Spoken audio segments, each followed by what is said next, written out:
Hi there. We took the photo and we were actually with the banners. So maybe just after In the foyer, so after the wedding, then to go to the foyer. Okay, you can do it. like just before we leave. Sounds good. I think after the tree planting ceremony. Yes. Maybe that's a better. Okay, understood. May I ask you a favor? Would you mind signing Prof. Peterson as well? He's now currently talking to Professor Magwala. If you can just inform Prof. Peterson that after the tree planting ceremony, please use these words. After the tree planting ceremony, we need to profile the university best we can in the way.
Good morning, colleagues, and welcome to the 5th Global Change Conference.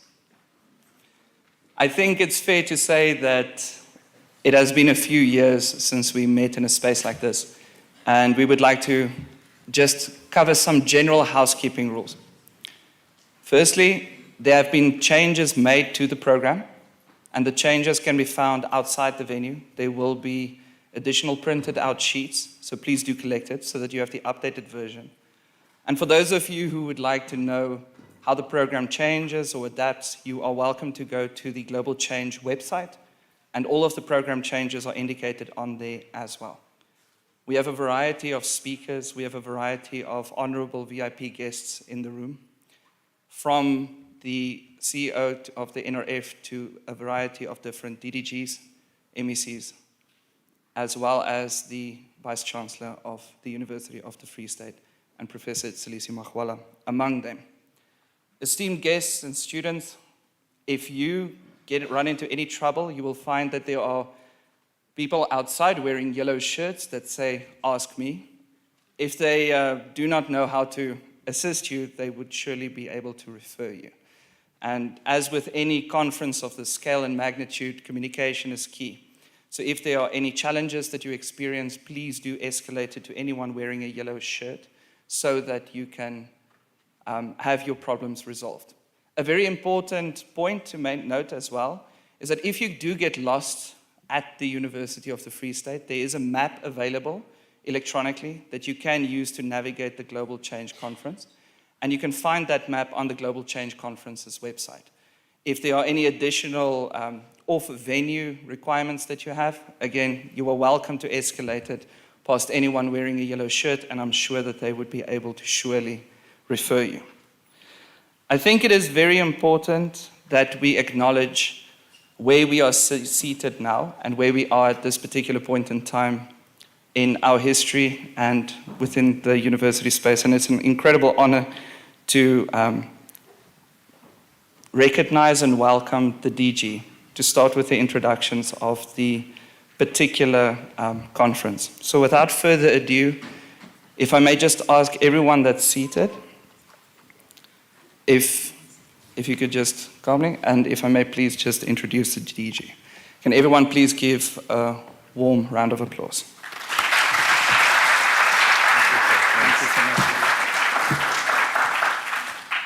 Thanks very much. For those of you who don't know what DGs do, they are called accounting officers, which means they sign checks for conferences like this. But today my role is slightly different, and welcome everyone. I'm here to really get us going on the opening ceremony. We had another one recently, Professor Peterson in Cape Town, which was the World Science Forum. And I requested the president to allow us not to read the CVs of the people who were in the opening ceremonies. He agreed. I hope you would also give us that honor. And the reason is very simple. One is that you probably know all the dignitaries that are going to address you this morning. And secondly, I have been in a number of conferences. If you miss the time with the opening session, the entire conference sometimes collapses. So I'd like to really try my level best to get us here by 10:30, 11 for the refreshments, and then by 1300 hours for the lunch. So my name is Phil Mjwaha, as I've said, and I'm going to facilitate this session. I'd like to start off by acknowledging from the University of the Free State, the Vice-Chancellor, Professor Peterson, Dr. Kobela. I'm told he's here. We know him very well. DVC. And then from the DSI, we have a large team, and I'm sure you've met some of them. But I'd like to acknowledge Mr. Imran Patel, the DDG, who will be standing in for the minister later on. But you have got the entire wonderful and efficient team from the DSI. And then, of course, the Premier also couldn't join us this morning, but we are extremely delighted, MEC Tembeni Ngisa. He's responsible for agriculture and rural development in the province. We're really honored that you've joined us. And then the NRF is led by Professor Fulufelo Nelomondo, who is the CEO, and then also the Minister of Forestry, Fisheries and the Environment couldn't join us, so will be represented by the SANBI CEO, Shoni Mutsetsi, who will also say a few words. And then, of course, later on, we may just say a few words to Professor Marawala, the Vice-Chancellor of the UJ for now, who I'm told is in transit on his way to Japan, using artificial intelligence to look at the tectonic plates and how to help in that area. So I think those are the ones that I'd like to acknowledge. Neville, somewhere on the line, I suspect, and all of the others, you all welcome. I just always like to put things into context. So I just thought I would say three things before I invite the first speaker. The first one is that I was at the CSIR, I think, Neville, when this conversation about a global change with a particular focus. So we spent some time in the early years of my being at the CSIR and the DSI to say this is extremely important. And Mr. Patel, when I joined the department, started to have one of these areas as one of the areas in the 10-year plan, innovation plan that we've just folded. We are transitioning it to the new plan. And I just then want to speak about this decadal plan, but also where we came from when we started to do this, because I think it will provide an excellent context. So we were aware that the issues of global change are starting to be with us and will be with us for quite some time. So we thought we need to understand the science of global change, and therefore we invested in setting up the institution called Access, but of course working with all the other institutions. Almost 10 years ago, if I'm not mistaken, that this program started. And it had a particular focus, and of course the focus was the science and understanding global change, and we all know the range of achievements that have been done to try and understand climate change and where it's coming from. But I suspect, not being a practicing scientist, that we still have a lot to understand, still going forward. So conferences like this give us an opportunity to do both. One, to look at, have we met the vision of what we started more than 15, 20 years ago? And I suspect that a lot of speakers will update us on that, in South Africa, but also globally as well. But I also think that we also need to be aware when things change around us. It's only a person who is not wise who do not adapt to change. Now, one of the key things, and why one of the reasons in this opening session we wanted to have political principles, is that we can have excellent publications, and I'm sure we've got many. We can have excellent researchers, and I suspect there are many of you in the room who are, and I suspect we can have excellent young people who we are bringing in, and I'm almost certain that we've done well in that regard. But if you cannot, in certain instances, help us to understand and be known every time there are challenges like the one that we recently had in KZN, I don't think, now I'm speaking as a teacher here, not as a chairperson of this session, I don't think we've fulfilled all of the obligations of what we wanted to do at the time, but also where we are at this point in time. So Neville doesn't like me because I always ask him when I meet him, have we institutionalized the way in which the research that we do, I'm not asking that all research must respond to the needs of society and be able to provide decision support, but we also need to worry about that. So I hope that you will also reflect, as I say, therefore, because that's what the conference is, on what we've done, and we're going to pat ourselves in the back and say we've done very well, and we say there's still a long way to go. I'm just asking this small activity in where we would like to go to be also included, so that we are known as people who, when there's a crisis in KZN, when there's a La Nina season, when there is going to be an El Nino season, we are able to be the ones that people think about as the first point of call. So I'm ready to get started, and you all have seen the program. We're going to have the welcome by the host institution, which will be done by Professor Peterson. The welcoming remarks, which was going to be done by the Premier, will be done by the MEC, and we're grateful. And then there was a remark that was going to be done by the Minister of Forestry, Fisheries and Environment, and it will be done by SANPI CEO. And then our minister, again, was going to say a few words, but unfortunately they are all in a very important NGO meeting in Joburg. We'll then go for the refreshments, coffee break, and then we'll listen to the keynote address, scientific address by Professor Marwala. And then there is a tree planting ceremony in honor of two important scientists that have passed on and that we're all aware, and we're grateful for the contribution that they have made and would like to acknowledge them. Professor Martin de Wet and then Professor Rob School.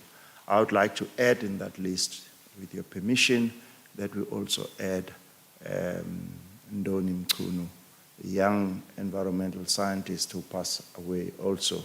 I'm sure you would not disagree with me that she was really in this community, somebody who we felt was really going to make significant contributions, so we'll do so.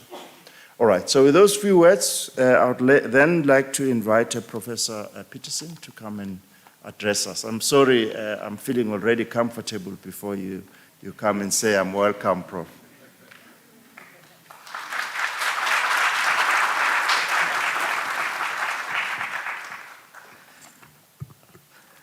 Thank you very much, Program Director slash DG.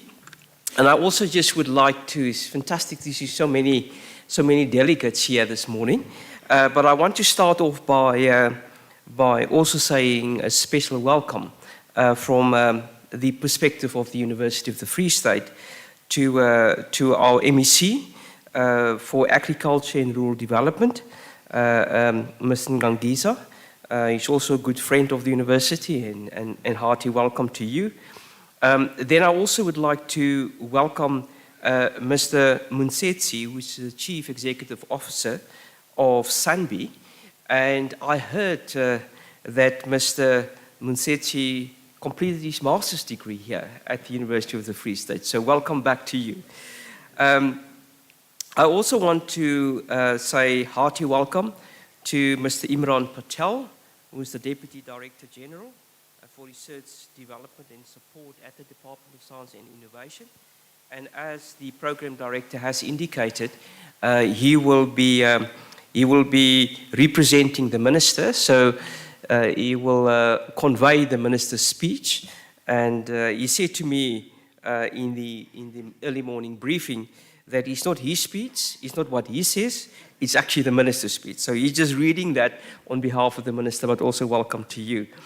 And then also to Dr. Fulufelu Nelwamondu, who is the Chief Executive Officer of the National Research Foundation. We had a session about a week ago here at the University of the Free State where we hosted the NRF executive, and I'm also want to welcome Dr. Aldo Strubel here, because he was also part of that delegation.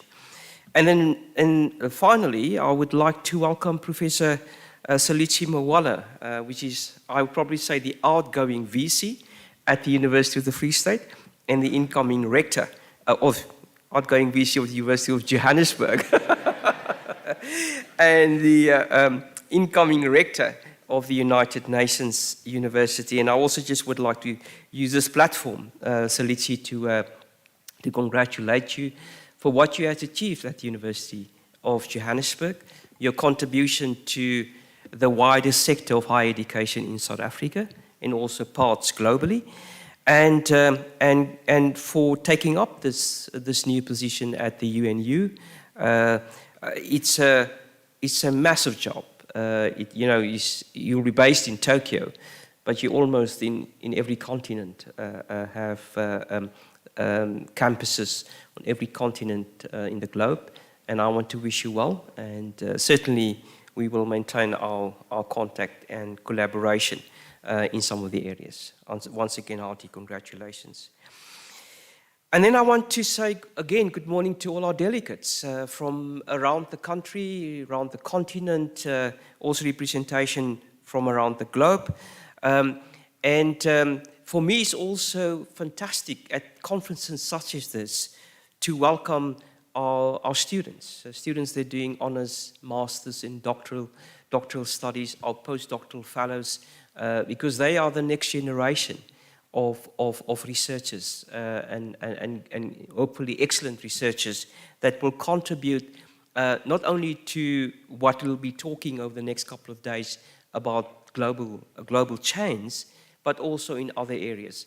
And I think the point that the DG and Program Director has made in relation to how do our research really make impact to our society is a key question. And I know that will be deliberated in different ways during the different sessions. One question that we as universities have been grappling over the last couple of years, not only in South Africa but globally, is to ask the question, what is the role of universities in our societies? And we have, certainly at the University of the Free State, but also other universities, have said that if we can't show that, then we have to question the meaning of our existence as a university. And again, I also concur with the program director that not every academic output would have a direct impact on our society, in our community at large, but certainly the knowledge that we generate should change the lives of people in society, should change processes, efficiency in business, commerce, and private sector, and should also equip and change thinking in governments, in national and non-governmental organizations, in the way in which we shape our thinking, in the way in which we tackle problems that might be defined in those areas. And that certainly, for me, is one of the roles, one of the key roles of a university and the existence of a university. So on behalf of the University of the Free State, I welcome you all to the 5th National Global Challenge Conference, and I do think it's a good opportunity also to reflect on what was committed when at the start of the conference, but what were the things that were pulled through over the last 4 of these Global Challenge conferences that were held. I also like to express my sincere gratitude to the Department of Science and Innovation and the National Research Foundation for entrusting us as a university with the organization and hosting of this important event. And right at the start, I know that there was an organizing committee of the conference, fed by a scientific committee to look at the caliber and the quality of what is going to be presented in the oral as well as the poster sessions. But there's also an organizing committee, and I would like to say thank you to the organizing committee, but specifically to our 2 co-chairs, Hercules Combrink and Katinka de Wet, for their tremendous input in driving the organization of the conference. Well done to you and the organizing committee, and maybe at this point I would like us to just give them a warm hand of applause.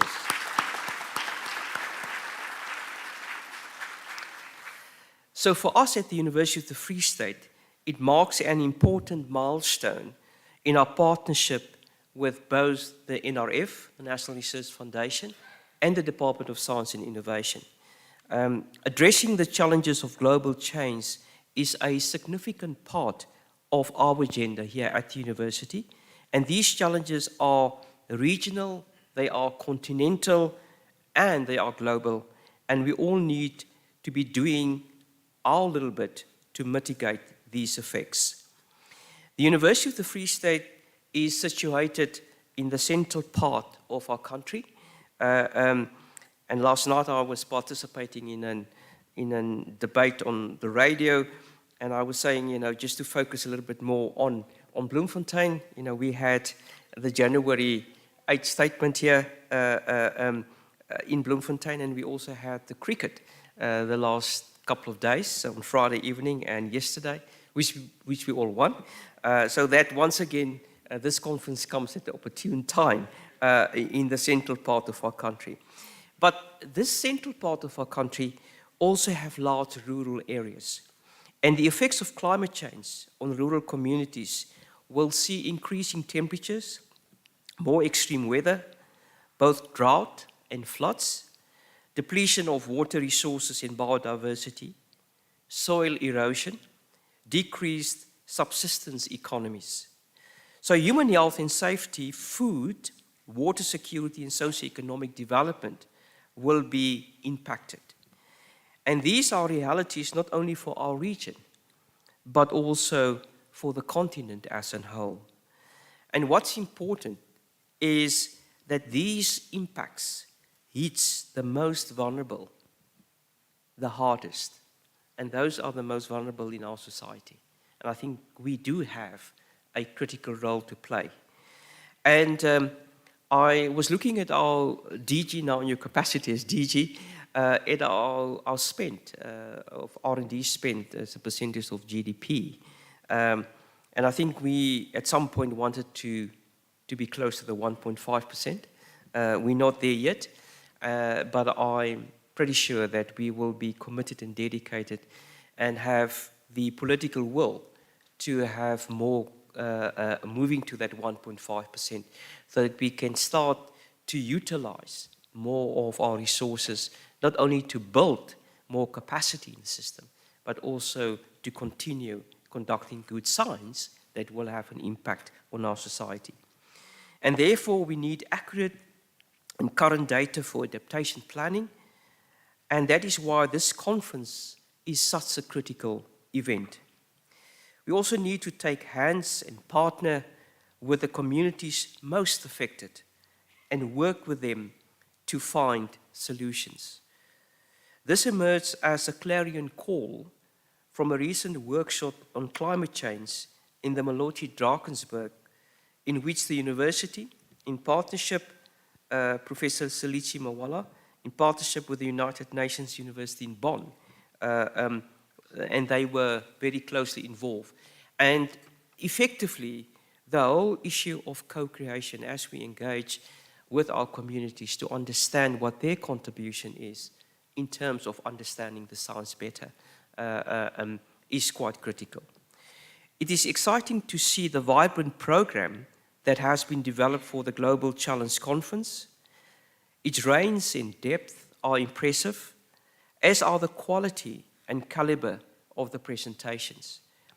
We have speakers who are internationally acknowledged in their field, practitioners working on the ground with communities, young researchers who are starting to make their mark in climate change research, and students eager to learn more and actually to make a difference. The disciplines covered range from sociology to sustainable energy, from astronomy to architecture, from education to electrical engineering, from health sciences to humanities, and so much more. The menu you are provided with across 7 parallel sessions each day will make it difficult for the delegates to select what to attend. And then there are side events which bring a different perspective and approach. We welcome and thank the Agricultural Research Council, the Alliance for Collaboration on Climate and Earth Systems Science, which is ACCESS, the Gauteng City Region, One Bio, and the University Technology Fund, the South African Environmental Observation Network, SION, Future Africa, the Academy of Sciences of South Africa, the Risk and Vulnerability Science Centers, and then some universities, Rhodes University, Stellenbosch University, and others, and Sarua for partnering with us to add such a depth to the program. It is my hope that the Global Challenge Conference will achieve its objective in providing a forum for current and future researchers and academics, practitioners and policymakers to advance understanding, knowledge, research, and technology for humanity. As we come together for the next 4 days, the theme of the conference, Research and Innovation Accelerating Transformations to Global Sustainability, reminds us that the challenge is a large and massive one. And it is not a quick race. We are talking about long-term impacts and solutions. There is much to do over the coming years. But when I look at all of you, and I can't really see that clearly, but I think I do see some enthusiasm and passion, I feel we can look to the future with cautious optimism. So, ladies and gentlemen, colleagues, let me once again thank all of you for giving your time and your insights over the next couple of days. I wish you a very productive conference with exciting and encouraging discussions and exchange of ideas so that together we can anticipate a future of groundbreaking knowledge, research, and innovation. I hope all of you will enjoy the conference and leave with strengthened determination to make a difference. Thank you.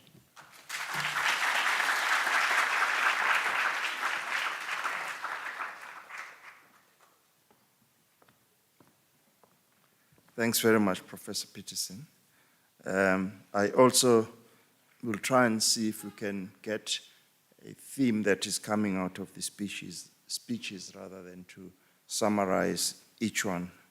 So may I then invite humbly the MEC for Agriculture and Rural Development to come and give the message from the province. Again, as we said, we do like to make sure that politically we are relevant.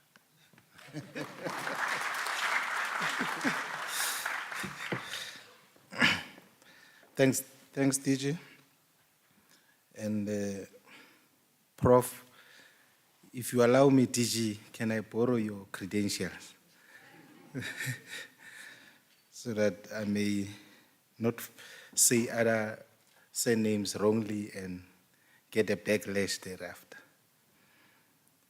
But it would be appropriate for me to welcome and greet all the delegates here. I can see it's a full house. Didn't realize when I entered. But thank you very much. And everybody is welcome into this important occasion.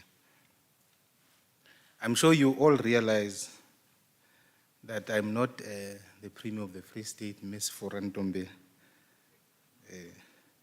as you may see in your program. But let me take this opportunity to convey her message and her apologies that she would have loved to be here, but due to other commitments equally important, she's unable to be here herself. And I'm sure she would have loved to be in a small corner somewhere, listen to very fruitful and informative deliberations shaping our future in our country. Opportunity to welcome the invitation from the organizers of this conference for deeming it fit to invite the Free State government to be part of this important occasion. We're encouraged by the gesture because it demonstrates that there's a very important relationship between ourselves in shaping and changing the life. I know the Premier would have loved honestly to engage viciously on deliberation. She does appreciate and approve the role and the significance of science, research, technology, and innovation in bettering the lives of our people. We are gathered here today at the University of the Free State, which is in Bloemfontein, in fulfillment of one of the biggest mandates of science in our lifetime: knowledge creation and sharing for better innovation. What could have been a better venue, which is an institution of higher learning, to host such an important conference? Having said that, let me, on behalf of the Premier of the Free State, also again welcome you in the province, a city of roses, a city of Siwilili. Okay, former Siwilili. It's true, Prof. Yesterday we hosted England, and 2 days thereafter, someone else knew what happened. But you are all welcome in this lovely province. We hope we are hospitable. You will find us hospitable. We will, of course, do our best to make it. The Free State is a small province located in the belly of South Africa. We're bordering about 6 other provinces as the Free State. We pride ourselves as an agricultural province. We are rural in nature, but we are one of the best maize-producing provinces in the country. Having gone through your program, I've realized that in the next 4 days, you intend to discuss very important issues of climate change, globally especially. And that in itself gives us confidence. This conference will contribute to many other conferences of this nature and enhances human life. Climate change is one of the most defining concerns of today's world and has greatly reshaped or is in the process of altering the Earth ecosystem. Although there's been constant process on Earth, but in recent time, the pace of variation has increased manifold. The unprecedented hike in temperature has resulted in increased floods, droughts, irregular patterns of precipitation, heat waves, and other extreme occurrences globally. It is needless to say that all these natural disasters have caused economic losses.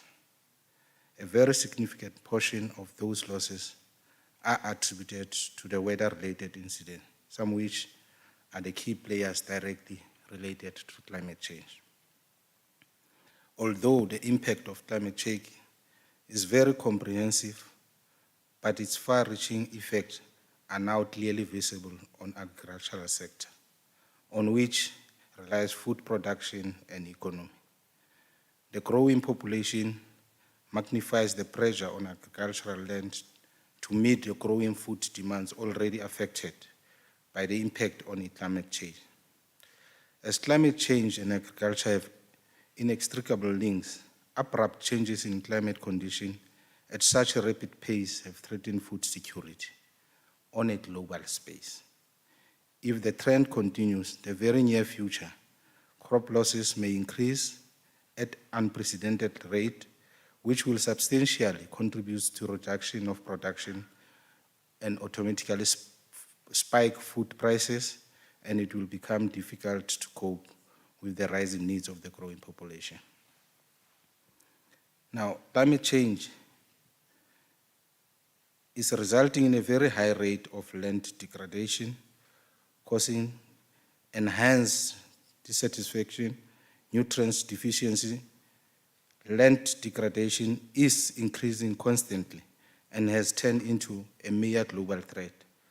All these climate change-related disturbances would not only have drastic impact on food distribution patterns, but also on its quality and access.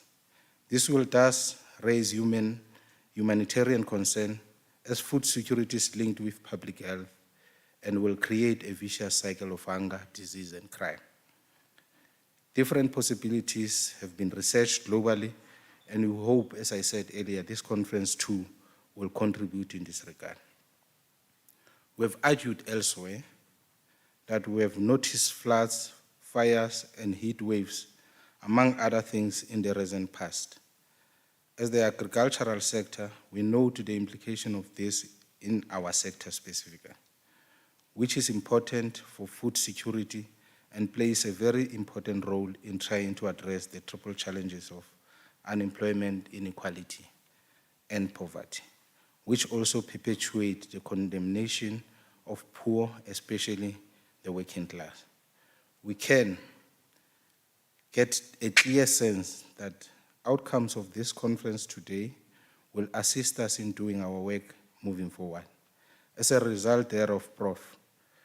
and DG, I am tempted to say here and now and request you earnestly that the resolution and declaration of this conference be speedily finalized and shared with all other stakeholders, especially ourselves, government, to enable ourselves to prepare our performance in line and in accordance to some of this resolution and find way or expression in the implementation thereof. In our deliberation over the next 4 days, I hope, amongst other things, we will find time to address ourselves to basic questions of understanding what is the significance of science if it doesn't lead to innovation and help changing the lives of our people for the better. I wish you all good luck and welcome to the Free State. Thank you.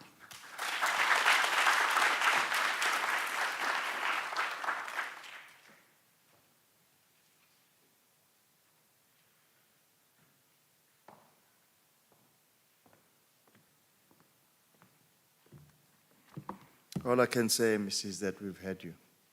And And I think the message is now becoming very, very clear in terms of what the expectation of those of us who are not practicing from the practitioners.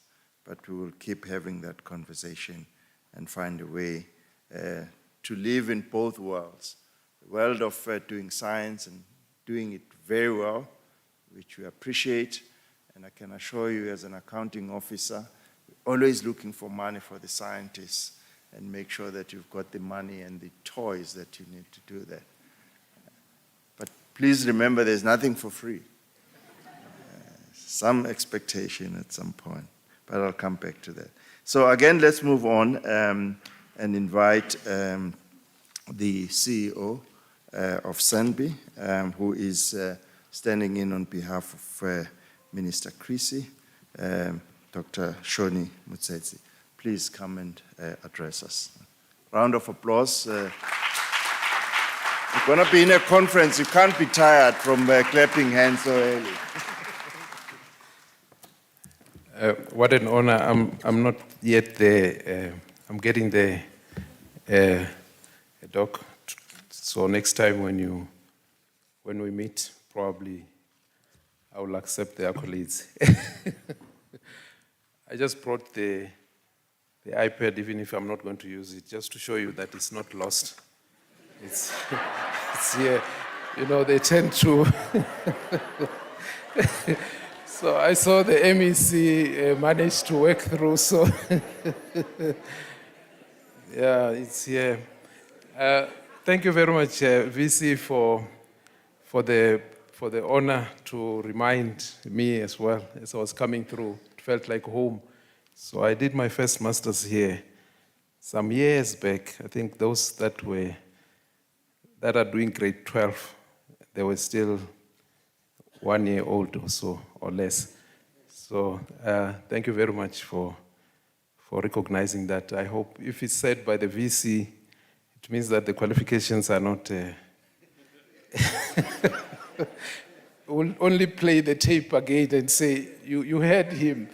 So thank you very much, and all protocol observed, MEC, and all the dignitaries that are here, as the MC or the program director indicated earlier on. I'm standing in for the minister, Barbara Creasy, who is the Minister of Forestry, Fisheries, and the Environment. I will refer to the department as DFFE. SANBI is one, but an entity. There are 4 entities within that department. And so I will be presenting what she would have presented here. So when I say I, it's her. So I'm not going to make promises outside what is in the system here. Otherwise, I'm also an accounting officer like you. So, Program Director, Minister, the MEC, and the ministers in absentia, and delegates that are here and dignitaries, the VC. I want to express my appreciation for the honor of being invited to this conference.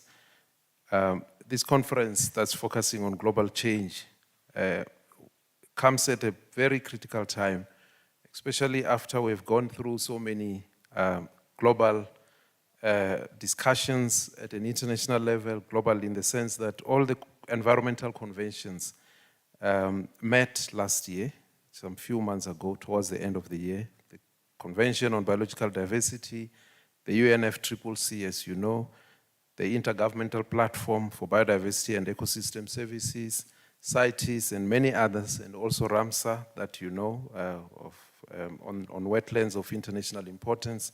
All of them reflected on the global challenges that society is facing from an environmental perspective.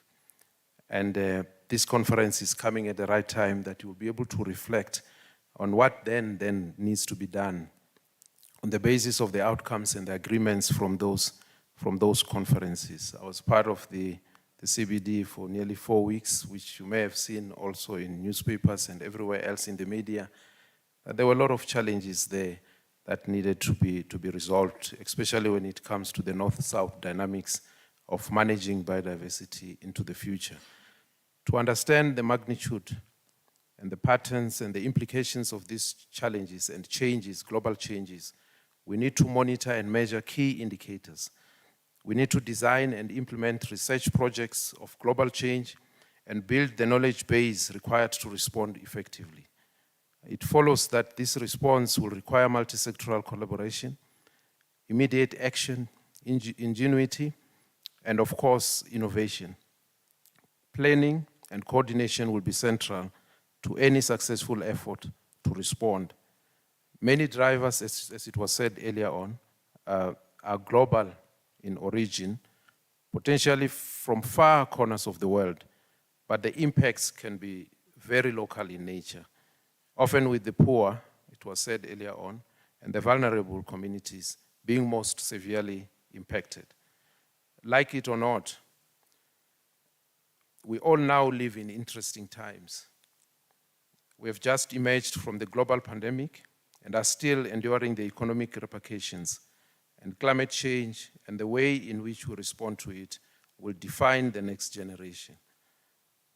We've observed with concerns and also areas that we need to respond to, the extreme temperatures and the weather events rewriting record books. We have observed global pandemics necessitating lockdowns that bring economies and social interactions to a standstill. We have observed mysterious number of aspects even in the economic space. You know, we talk about cryptocurrencies booming and bursting like an insane roller coaster ride. We have observed entire nations disappearing under flood waters and rising sea levels. We have also observed vast areas of the planet suffering crippling droughts for 1 month and then battered by violent storms the following month. There are so many other observations as well that experts are now believing that we're in the midst of the 6th mass extinction because the current species extinction rate is estimated to be between 1,000 and 10,000 times higher than the natural extinction rates. We've also observed, still observing, conflict challenges in Europe, providing impetus for a massive acceleration of transition to renewable energy, whilst simultaneously bringing some old coal plants back from the dead. We won't mention countries here. We also have observed that these days, you know, with adverts for products that you've just spoken about, instantly you will find them popping up on your phone. We're living in interesting times indeed. Given that much of this has happened since our 4th meeting, this conference like this in 2018, few will disagree that we truly do live in interesting times, as I've indicated. Nothing quite exemplifies the risks associated with the current epoch than the Global Risk Report. I would invite you to look at it. That is produced every year to inform that, that meeting that you know internationally that was held recently, you know, that traditionally conservative, but hugely influential. I'm reading, so it's not me, but hugely influential annual meeting of the World Economic Forum in Davos. So don't say I said it. I read. So the 2023 18th edition of this Global Risk Report considers the current backdrop of simmering geopolitical tensions and confluence of socio-economic risks. It identifies the most severe perceived risks of economies and society over the next 2 years. It notes how the world's collective focus is being channeled into the survival of today's crises, including cost of living, social and political polarization, food and energy supplies, tepid growth, and geopolitical confrontation, amongst others. But importantly, the report highlights the fact that this backdrop is ensuring that much needed attention and resources are being diverted from newly emerging and rapidly accelerating risks to natural ecosystems, especially also risks to human health, risks to security, digital rights, and economic stability that could become crises and catastrophes in the next decade. It notes that the low growth, low investment, and low cooperation era further undermines resilience and the ability to manage future shocks. In recognition of growing complexity and uncertainty, the report also explores connections between these risks. The analysis focuses on the potential polycrisis relating to shortages in natural resources such as food, water, metals, and minerals, illustrating the associated socioeconomic and environmental fallout through a set of potential futures. From an environmental perspective, and considering the current geopolitical focus, it is extremely important to note that 5 risk categories considered in the report, namely economic, environmental, geopolitical, societal, and technological, 50% of top 10 short-term 2-year horizon risks in terms of the impact are environmental in nature. Those include natural disasters and extreme weather events that are part of the program, future to mitigate climate change as a big challenge, or failure to mitigate climate change as a focus, large-scale environmental damage, failure of climate change adaptation, and natural resource crises. As one may expect, this increases to 60% from 50% when taking into consideration the longer-term horizon of 10 years, when we start including another part of the crises, biodiversity loss and ecosystems collapse. Delegates, ladies and gentlemen, we are potentially approaching tipping points in social and environmental systems as a direct impact of climate change. In recent conferences, a few potential socio-economic tipping points have been highlighted, and those include repeat droughts over the period of years, leading to a true day zero in Cape Town, where taps literally ran dry in the recent past. The same threats are emanating in some other areas, and therefore we need to respond quickly. South Africa's summer maize and wheat growing areas, MEC maize growing areas, some of them are projected to become more arid. A prolonged drought could easily tip us into a future where we no longer have national food security if we don't respond effectively. Increased strength and southwards movements of Indian Ocean tropical cyclones could cause devastating floods to southern Mozambique, Limpopo, Mpumalanga, the northern KwaZulu-Natal, and other areas. These are areas without a history of dealing with such severe flooding effectively. So the clear message is that the planet will not get out of this challenge unless we mitigate climate change, unless we reverse large-scale environmental damage, unless we urgently adapt to global warming, stop wasting and exhausting our natural resources, and effectively restore and conserve and protect our biodiversity and ecosystems. Unfortunately, as has been pointed out many times in the past, South Africa is not simply a spectator to these global challenges. We are not an island of calm in a sea of global crises. Indeed, South Africa may be seen as a microcosm of many, if not all, of these global challenges. But dealing with these risks is an existential challenge which we cannot ignore or run away from. So we best exploit opportunities or every opportunity presented to us in rising to the challenge. Luckily, we have largely untapped reserves of amazing resources to draw on to meet these challenges. We have our youth who are hungry for jobs. We have our world-beating renewable energy resources in the country. We have our wealth of natural capital. The acknowledged South African mega-diverse status with remarkable biodiversity across land and sea. Ladies and gentlemen, a number of recent global assessments have indicated the link between biodiversity and human well-being. Biodiversity provides in South Africa an estimated 418,000 jobs plus, a comparable level of employment to that in the mining sector, of course. Biodiversity-related tourism is regarded as particularly important area of South Africa. In 2015, this sector accounted to more than 88,000 direct jobs and generated a direct spend of over 30 billion rands in South African economy.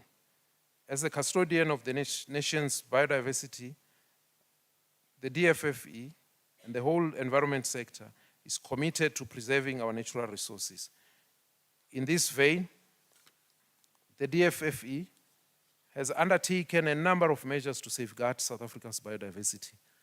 Notably, the draft white paper, which is being concluded now, on biodiversity, aims for the future where humans live in harmony with nature, where biodiversity sector is transformed, and where communities living in the vicinity of national parks and biodiversity hotspots are able to benefit from their proximity to such natural wealth. The draft white paper aims to establish an important principle that will guide future policies and governance of the biodiversity sector.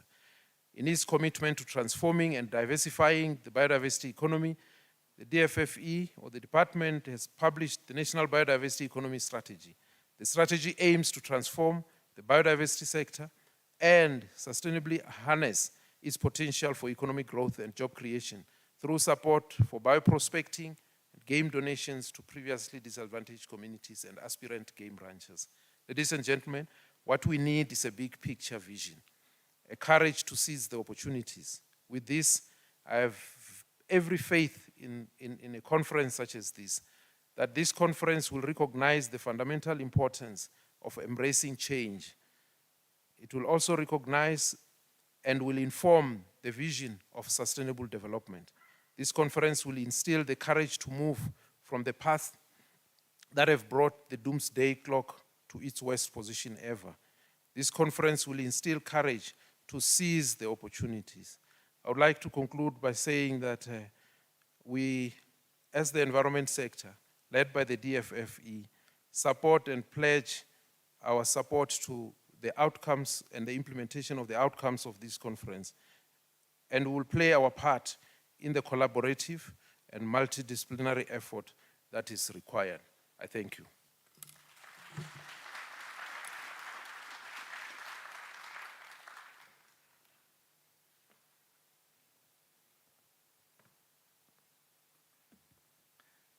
Thanks very much from the message from the Minister. We believe you that it didn't edit anything. It was just as it was supposed to be read. A little bit, okay. All right, ladies and gentlemen, again, in trying to move us on, let's invite Mr. Patel, who will deliver the message from the Minister of Higher Education. Or is it, sorry, all right. CEO, they say you come first, I've got an old program. The CEO of the National Research Foundation, Professor Fulfelo Nilomodo, to give a message.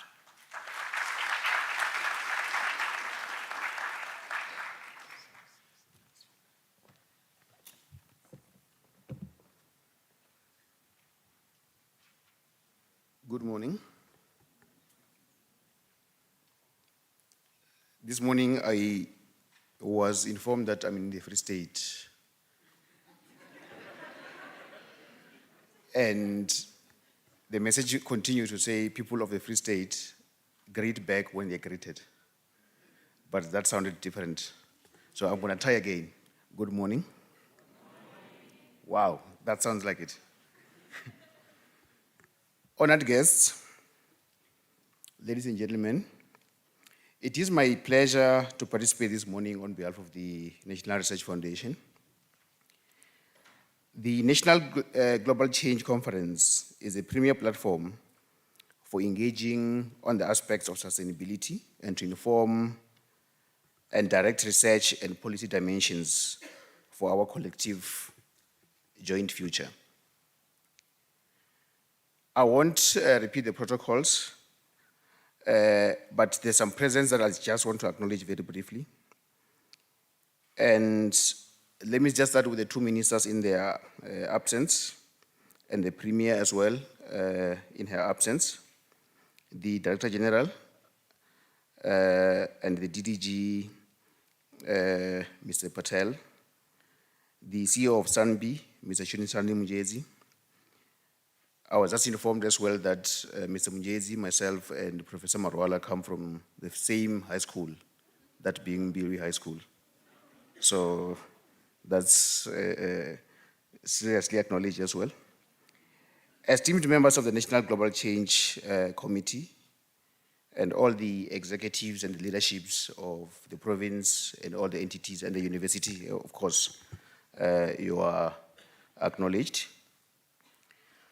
I'm very delighted to visit the University of Free State again, Vice Chancellor, after I was here last week on this very beautiful campus. And I do acknowledge your leadership and I think your great hosting of the NRF, so we really appreciate that.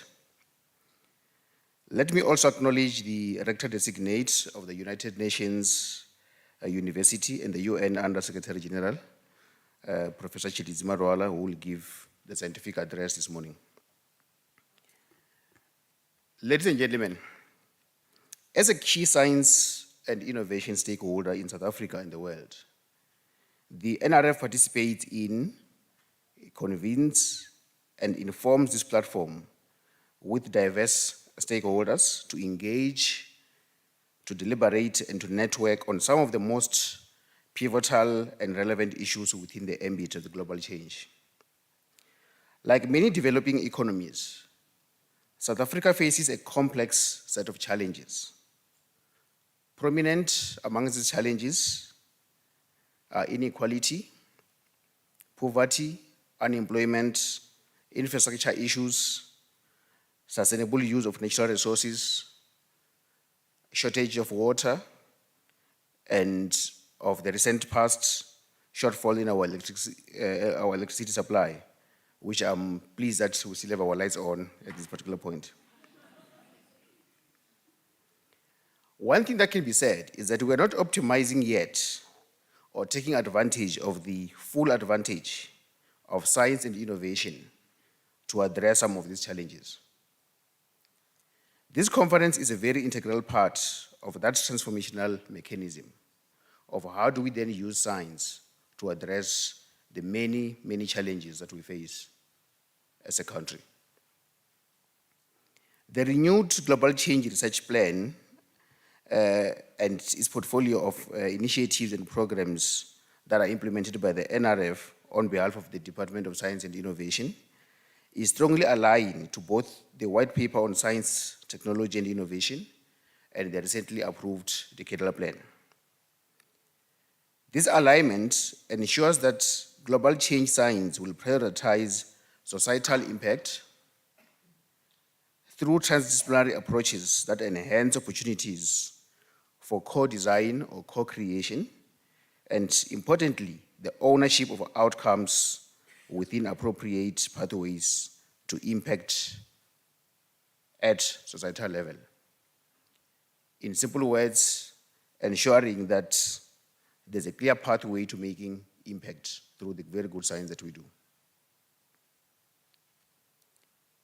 The role of research funders, such as the NRF, in the 21st century is becoming increasingly complex and is becoming very multifaceted compared to the traditional role of just giving grants or just disbursing funds. As public research funders, we are indeed at a crossroad of redefining how we innovatively respond to increasingly innovative support mechanisms of global challenges that often need to be addressed very swiftly. In this context, colleagues, our collective focus needs to be very cognizant of the following aspects. A sustained support framework for research excellence. I don't think we can compromise on the excellence because it is through the excellent science that we can actually make impact. Long-term and substantial investment in research is also a key factor when planning and responding to the global change issues. We also need to be very cognizant of a good understanding and relevant conceptual mechanisms for research impact that addresses societal challenges, but also sustaining fundamental research that advances knowledge. What I'm trying to say here is that it's not one at the cost of the other, but it requires that balance of having fundamental science and impact, both of them sitting at different sides, at different levels of the spectrum, but all of them being very much aligned. In this regard, colleagues, I'm very pleased to inform you that the NRF will implement its research impact framework this year, as well as its engaged research strategy, where again the key aspect is the research that we fund must actually make impact, and it must be visible impact. We also need to be very cognizant of the comprehensive communication mechanism to continuously demonstrate to government, MEC, and the broader society that we are making a tangible impact. Researchers need to embrace opportunities presented by the digital revolution, which is rapidly shaping the research enterprise and society on a daily basis. System flexibility and effectiveness is another critical aspect that I think we need to be very much cognizant of. Capacity development and transformation is another aspect. South Africa currently contends with several challenges, including a highly differentiated higher education system. It is imperative that we develop and implement a suite of targeted collaborative programs with a strategic mixture of funding mechanisms to drive transformation. And lastly, researcher collaborations and networks, which come from events such as this, that are critical for the competitiveness and the knowledge economy of any country. We must continue to leverage partnerships as one of the core enablers of our programming. Distinguished guests, in close collaboration with the Department of Science and Innovation, I'm pleased that the NRF is forging new pathways for comprehensive investments to leverage resources and bringing additionality to the system to advance inclusive and broad-based research support in the context of global change. This includes, among others, South Africa's hosting and establishment through the NRF of the first Future Earth Global Hub for Africa that you are aware of. The prominent Southwest Indian Ocean Initiative and the SDG funding pilot, which will be launched in this quarter. The NRF participation in the International Joint Initiative for Research in Climate Change Adaptation and Mitigation, which is coordinated by Canada. And our very prominent leadership and contribution to the range of Belmont Forum programs. These examples attest to the robustness of our system, but more importantly, recognize the quality and competitiveness of our researchers. So keep on doing the good work. In conclusion, effective policies, programs, and partnerships, especially amongst research institutions and universities, science funders, policymakers, the private sector, and the broader society, are essential elements in using research and innovation as an enabler to global sustainability.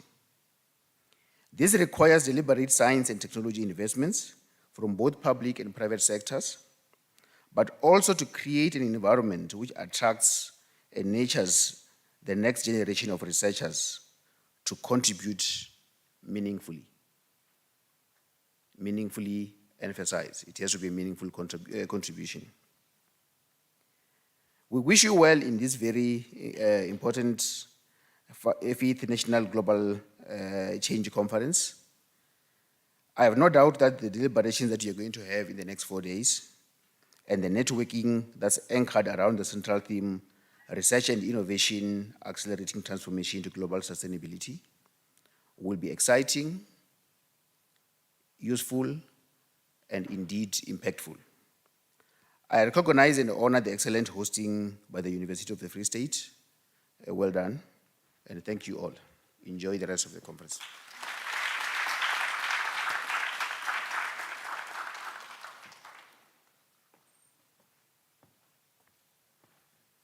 Thanks, Prof. Nelomonda. I'll come back to your inputs, and then I'd like to invite Mr. Patel to give us the message from the Minister of Higher Education, Science and Innovation.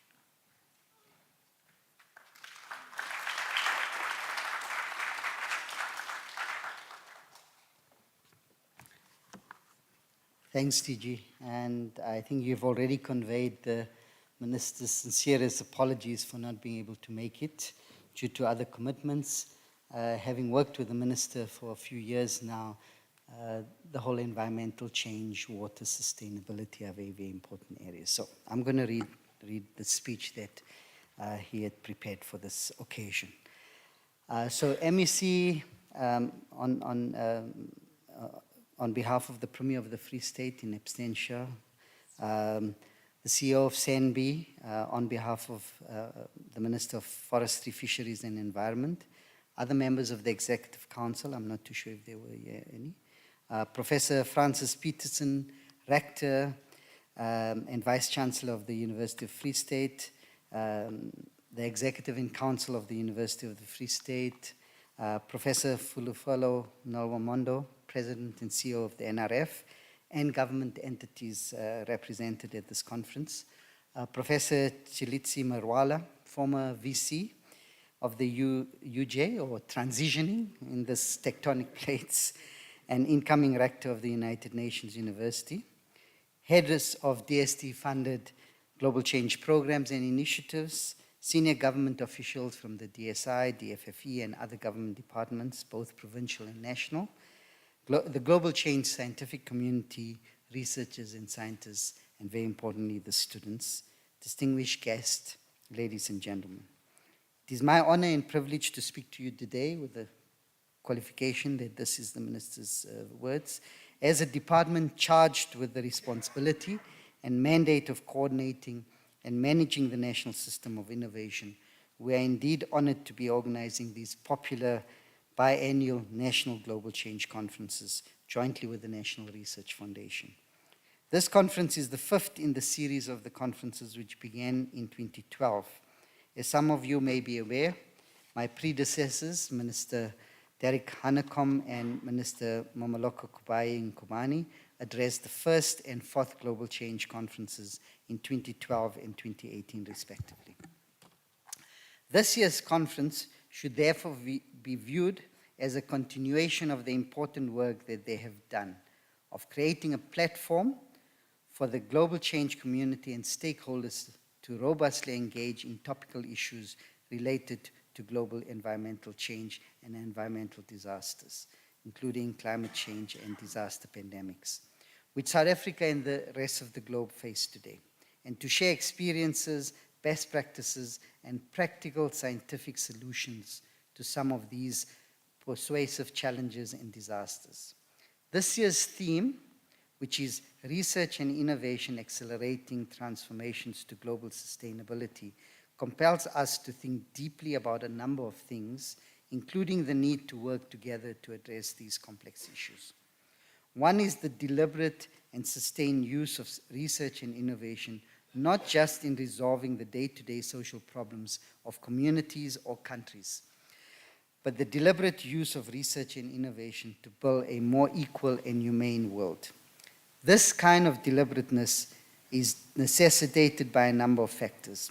One is the fact that over the past 200 years, the world changed more and faster than in any other time in human history. This also suggests that in the next half century is going to be critical for the long-term survival of human civilization. More specifically, in the next half century, research and innovation has to deliberately focus on addressing such problems as increased urbanization, resource harvesting, invasive species, pollution, increasing atmospheric and ocean carbon dioxide concentrations, and land use change are all factors in global change. Equally important is the need to bear in mind that the rapid growth of human populations, advancement in technologies, long-distance trade, and interconnectedness are using an increasing share of the Earth's resources and transforming larger parts of its surface than ever before. In so doing, they are dominating the cycles of all its essential elements, altering the global climate and driving other species to extinction. This has real and major consequences for our natural ecosystem and the survival of all living organisms. In response to these global challenges over the years, South African scientists have made key contributions, not only through publishing and sharing research outputs at various platforms, including this conference, but also through participating in the planning and implementation of strategic global change and broader environmental sustainability initiatives. At global and the continental level, there are initiatives such as the Group on Earth Observation, the Intergovernmental Panel on Climate Change, the Intergovernmental Platform for Biodiversity and Ecosystem Services, IBIS. Other initiatives include the Belmont Forum, the Global Oceans Observation System, and the Global Climate Observation System, to name but a few. More recently, my department is supporting the Regional Secretariat for Future Earth that the CEO mentioned, where the structure and the offices are being set up. As a department, we identified science and technology for global change, or the Global Change Grand Challenge, as most people know it, as one of 5 strategic areas of our 10-year innovation plan that could help our country transition to a knowledge economy. To date, there has been significant RDI advances enabled by 2 global change frameworks. These are the Global Change Research Plan and the Technology Innovation Program. The Global Change Research Plan has guided our investment in global change research over the last 12 years, resulting in increased scientific publications, increased funding support for postgraduate students and researchers, decision support tools, as well as various innovation products. The Technology Innovation Program is now being implemented through 2 RDI roadmaps. These are the waste and water roadmaps. Cabinet has recently approved the first Science and Technology Decadal Plan, signaling my department's intention to make innovation a priority, while at the same time placing more emphasis on impact and benefit to society. The plan gives effect to the new White Paper on Science, Technology and Innovation, which was also adopted by Cabinet in 2019.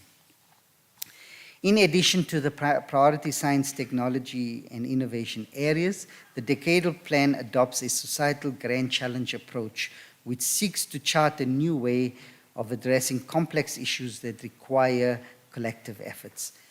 Climate change and environmental sustainability is one of 3 societal grand challenges that the department has identified and will be investing in over the next decade. As it relates to the area of global change, our Global Change Research Plan provides a broader framework and parameters within which global change research is funded and is anchored on 4 knowledge challenges. These are understanding a changing planet, adapting the way we live, reducing our carbon footprint, and innovation for sustainability. Most of the topics or research questions within these areas not only deal with research advancements in terms of knowledge products and innovative solutions, but also the relevance of science for decision making. Our commitment to research and innovation in the area of global change is also inspired by a number of factors. One is our own scientific expertise as a country. It pleases me to state that most of South Africa's scientific publications are in natural sciences, and in this generates the largest impact of all South African research output across all disciplines.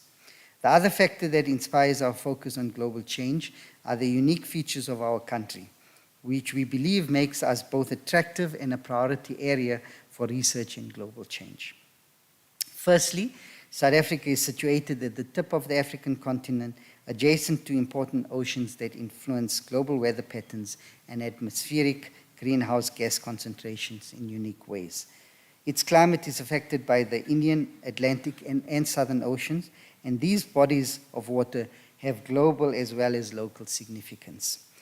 The Gullis Current along the Indian Ocean coast and the Benguela upwelling system on the Atlantic coast are critical for local marine resources.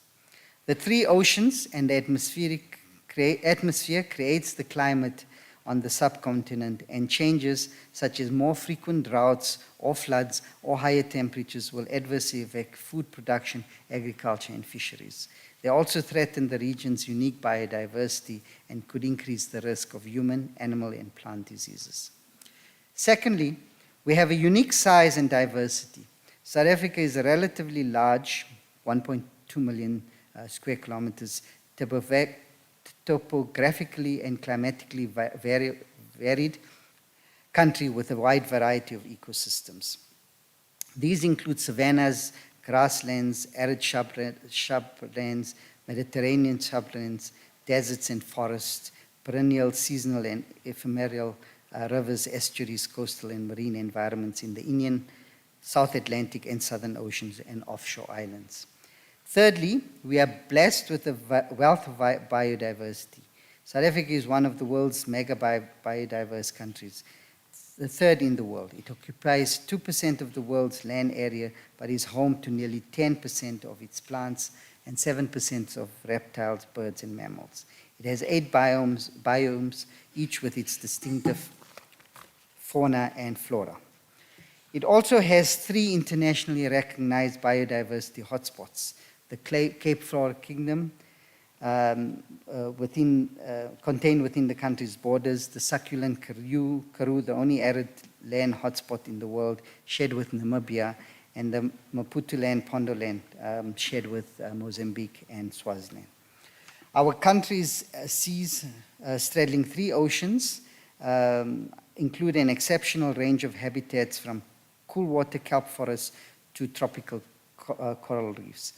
The southern African coast is home to almost 15% of known coastal marine species, providing a rich source of nutrition and support the livelihoods of coastal communities. This wealth of biodiversity underpins a large proportion of the economy, and many urban and rural peoples are directly dependent on it for their livelihoods, jobs, food, shelter, medicine, and spiritual well-being. These dependencies span the continuum from commercial and semi-commercial to subsistence through both formal and informal markets. Fourthly is our economic structure.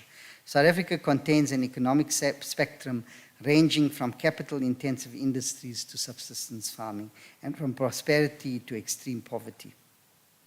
To take full advantage of our unique features as a country, we require that we don't just enhance our scientific capabilities, but we also prepared to make bold and informed decisions about our scientific and technological investments. It is also important to make the point that while we may have features that make us distinctive as a country, it doesn't mean that we are not more vulnerable to global challenges and threats that face all of humanity, such as global change.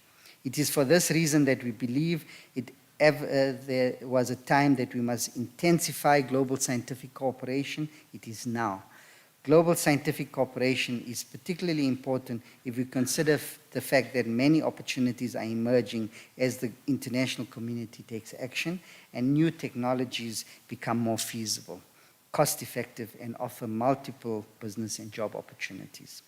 The advent of the COVID-19 pandemic has highlighted the importance of meaningful research cooperation and the need to dismantle all forms of divides if we are to overcome global challenges. There are also worrying international political developments that threaten to turn back the gains made in the past decade, including defunding of important science programs on global change-related themes or major developed world by major developed world countries. In this context, this 5th Global Change Conference assumes extraordinary importance. Through this conference, we wish to create a platform for robust engagement in global change-related topical issues and to share knowledge and experience of a wide range of role players. We also intend to use this conference as an opportunity to expose young or early career researchers to international and regional research platforms and opportunities for them to network and form relations with researchers and scientists from other parts of the world. Most importantly, we view this conference as a space for strategic conversations between knowledge providers, in particular universities and research entities, and decision makers and private sector that can lead to formal partnerships.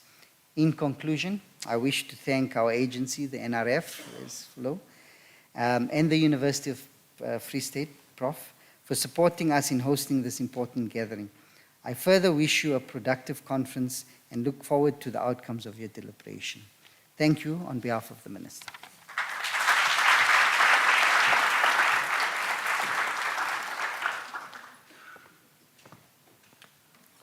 Thanks very much, Imran. So I just want to check on the revised program. I see that there's a quartet that will come in and give us some music. Still the plan? Okay. All right.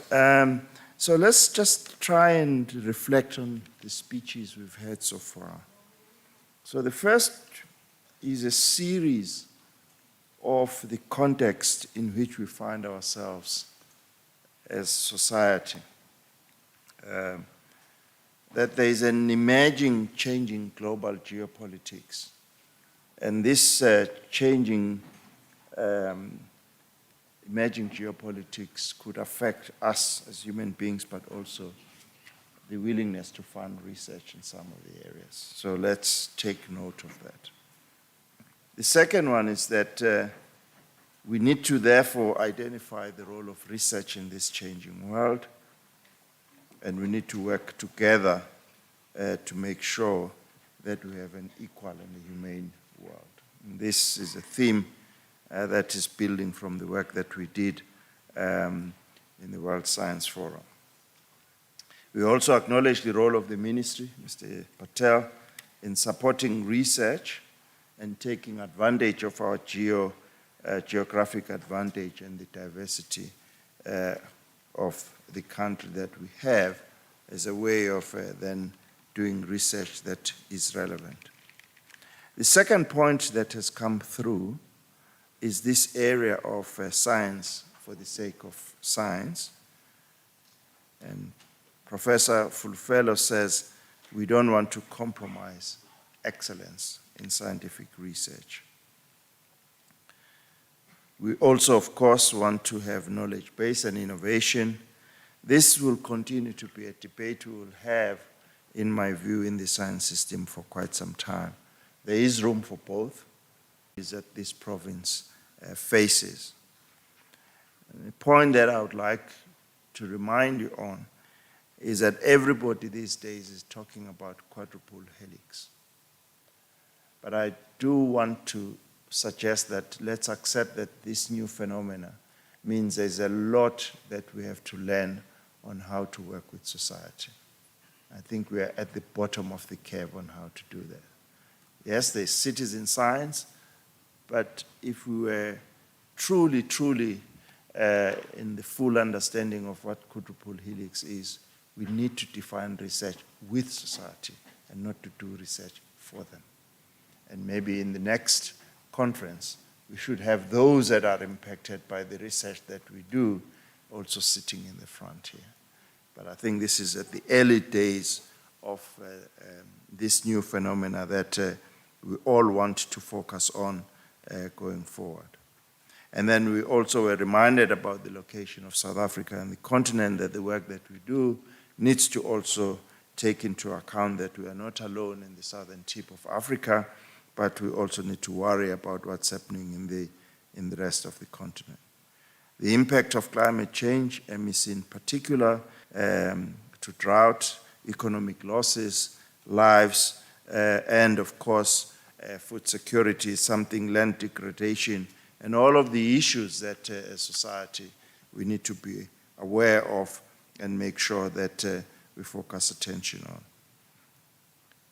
And then the speech from Minister Chrissy reminds us that we are not alone here. We need to be aware of the global conventions and how they become useful platforms to inform the decisions that need to be done, and therefore it is extremely important that we remember that. I think that's about it in terms of my summary. If I've missed anything, I do hope that we've been able to, at least at the highest level, summarize what we've had this morning, which in my view really give a very, very good setting for the detailed discussions that would happen in the next couple of days in the plenary. According to the time that I was given, I suspect that I am 20 minutes ahead of schedule, with your support. I know people sometimes think I'm a control freak. I never want to comment on that, but I like things done properly and start on time and they finish on time. If I can even give you a bonus of 20 minutes, I'm sure you'll forever remember the DG of Science and Innovation at the 5th Global Conference. So are we ready for the music? Because that's where we are, and then we'll go and have coffee and then come back to listen to the scientific address. So may I hand over to you?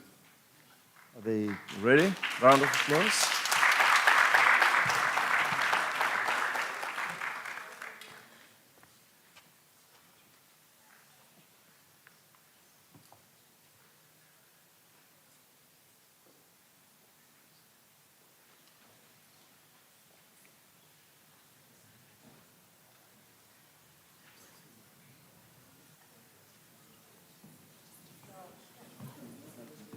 Oh, we are ahead.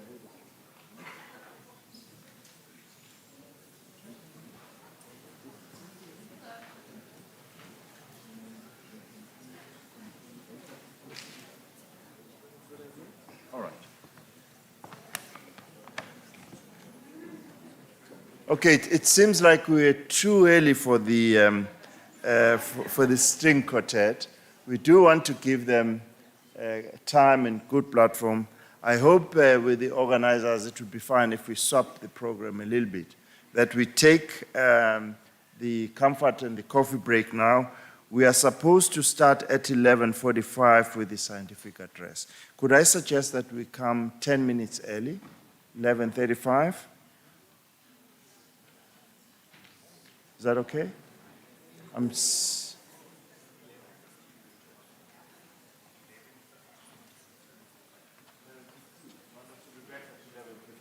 All right. So the suggestion is that we come back at 11:15. So please enjoy the comfort break. 11:15 sharp. We'll start with the string quartet and then we'll hand over to Professor Marwala. Thank you.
All right, everyone. Everyone. I'm very, very excited. Everyone? Thank you. Very excited to introduce the next item, and I think it's very important. Can we please have a seat, settle down? Thank you so much.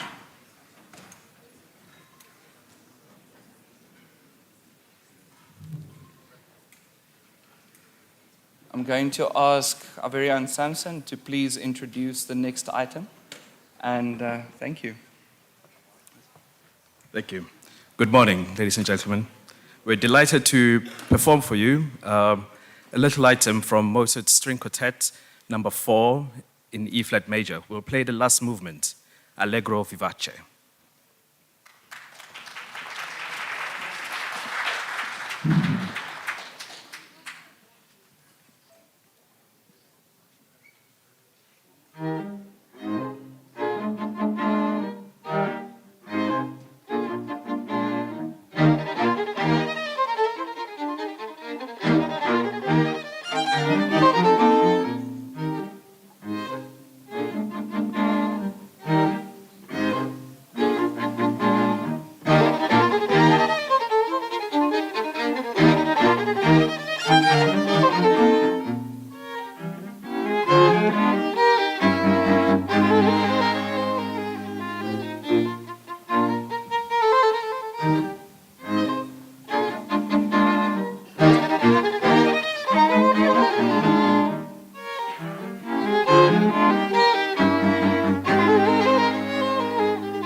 Thank you very much to the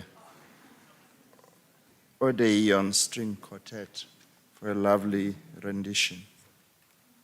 So we now have our penultimate speaker, well, penultimate item in this session, which will be a scientific address by Professor Chilidzi Marwala. As we all know, he is a Vice Chancellor of UJ and an incoming Rector of the United Nations University Technology for Leadership, which he will be taking over in a month's time or thereabout. So I asked him if I should read a little bit more about his CV, and he said I shouldn't do that today. And that if you don't know him, you can Google him.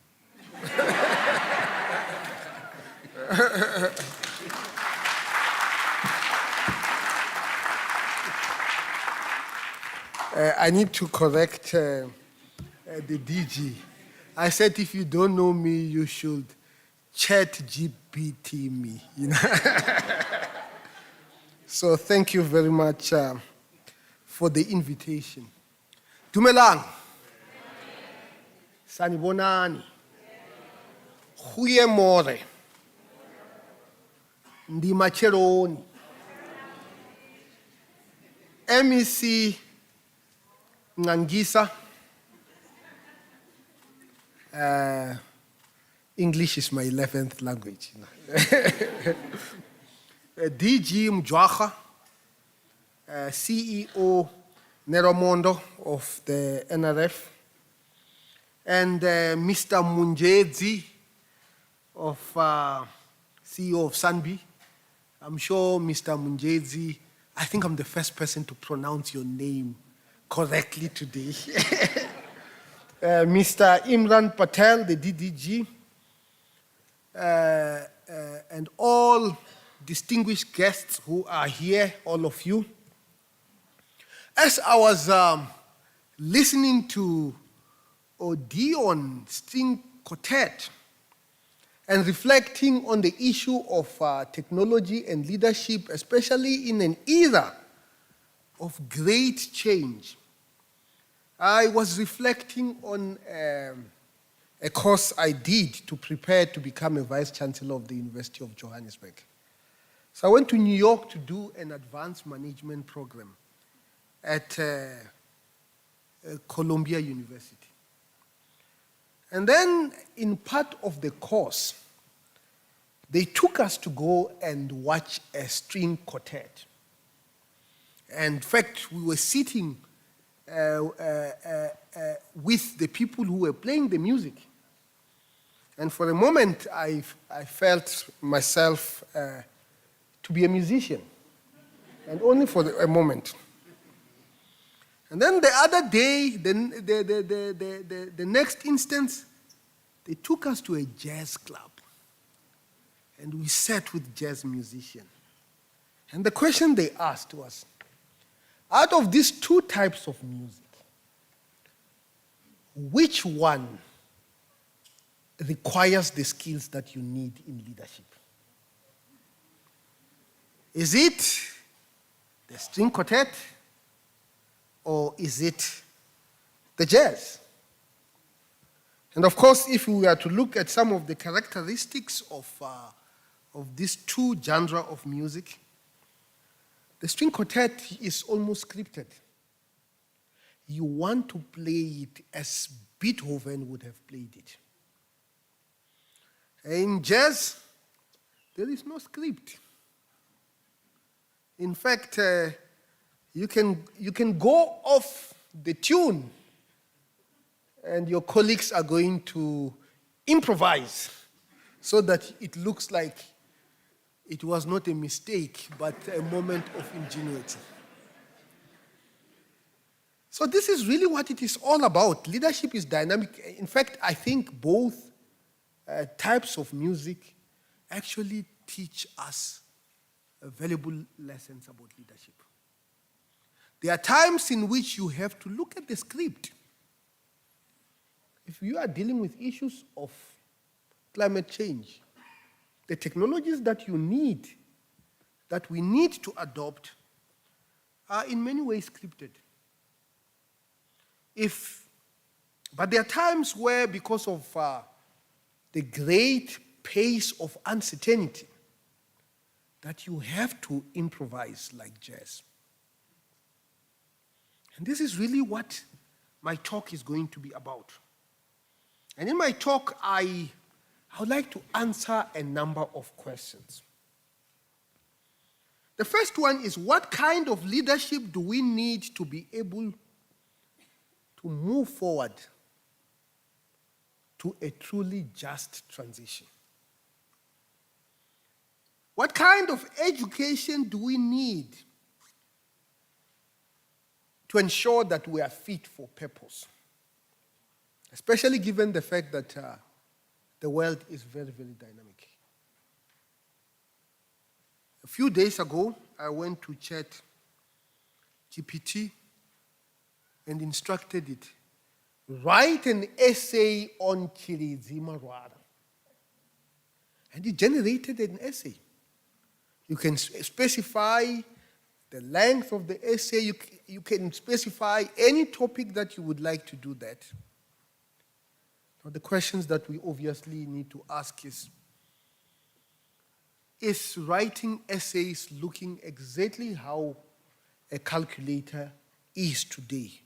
Because before, we used to have elaborate methods of calculating things. But now it's irrelevant because you can be able to punch on your calculator and it gives you the answers. So what kind of education do we need in order to lead in this time of great global change? The other question is, how do we ensure that in this great change, whether it is climate change, that everybody pays a fair due? Because we do know that there are countries that developed on the backs of environment, and we are suffering the consequences of this. I did a PhD in England, and one of the things that used to interest me was the pub culture of the British people. Almost everybody in England actually drinks. So I asked my supervisor, I say, where did this culture came from? He says, no, it came from pollution. What do you mean? He says, after the intense industrialization of Britain, it became dangerous to drink water. Because all those chemicals were spilling. Of course, that was the time before we had rules. They were spilling into the rivers, and we know how dirty the River Thames was. And because of that, you couldn't dare drink water that has not been sanitized by alcohol. That is the birth of the pub culture. So there are countries that have destroyed the environment as they were developing. And we have to find a fair way in which we can be able to deal with the environment and the contribution, looking at the past, the present, and the future. And then the third thing, we live at a time when Europe, for the first time, ever since 1945, is a global center of conflict. The war in Ukraine and the weapons that can potentially be used actually should make all of us very concerned. Albert Einstein was once asked, Professor Einstein, what kind of weapons are going to be used to fight the Third World War? And he replied, he does not know what kind of weapons are going to be used to fight the Third World War. But he knows what kind of weapons are going to be used to fight the Fourth World War. And that will be sticks and stones And the reason for that is because if ever there is a third world war, it is going to destroy civilization as we know it. And conflicts in Europe must be taken seriously because it is Europe that gave us 2 world wars. It was not Asia, it was not Africa, it was not even the Americas. It was actually Europe. So we need to find a way out of this conflict if the change that we need is going to happen, and is going to happen smoothly. And then the other question that I will try to answer is, especially given the fact that load shedding has become one of the most popular words in South Africa. What is the future of energy? I remember when I was doing Standard 4, and my teacher introduced us to the concept of energy.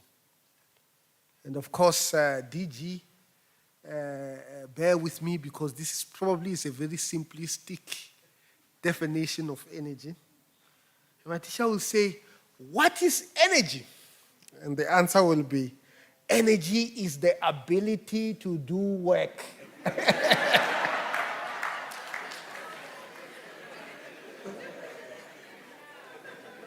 Yeah, you will agree with me, DG, that it is very simplistic.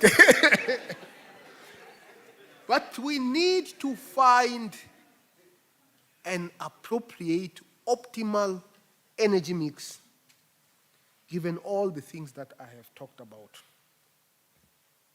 And of course, all this, to answer these questions, we really need leadership. And we need good leadership. As the pandemic unfolded, and I began writing my book, you can go and buy it at Exclusive Books, Leading in the 21st Century, I sounded a call for a new type of a leader. After all, against a rapidly changing context, models that has once prevailed have to be challenged. Not only were we navigating an unprecedented global health scare, but we were also finding ourselves further and further entrenched in the 4th Industrial Revolution, which is an age of artificial intelligence, a topic which I did a PhD on. And this 4th Industrial Revolution is characterized by the integration of intelligent technologies such as artificial intelligence, blockchain, Internet of Things, into every facet of our lives, with substantial disruption to entire systems and processes. Just to give you an example of a process that was disrupted. After completing my postdoc at Imperial College, I thought I had found a perfect job. So I went and joined South African breweries. I was brewing Mutomboti. And at that time, the South African breweries used to have a brewery in Ibai, which used to employ 4,000 people. And it was automated. This is 20 years, more than 20 years ago. It was automated, and when that automation was completed, it was the most automated brewery in the Southern Hemisphere. And it could be operated by 50 people. Instead of 4,000 people, it could be operated by 50 people. And it was producing more beer than the 4,000 people. I don't know whether that is good or bad. And of course, we can imagine what the impact of this is on employment. And the future of work is a big topic that we need to always bear in mind as we move forward with these global changes that are happening. So that is an example of what the fourth industrial revolution is doing. It is changing every aspect of our lives. When I was addressing a political organization, and then about the fourth industrial revolution, one member of the audience stood up and said, "Let us not allow the fourth industrial revolution, amandla."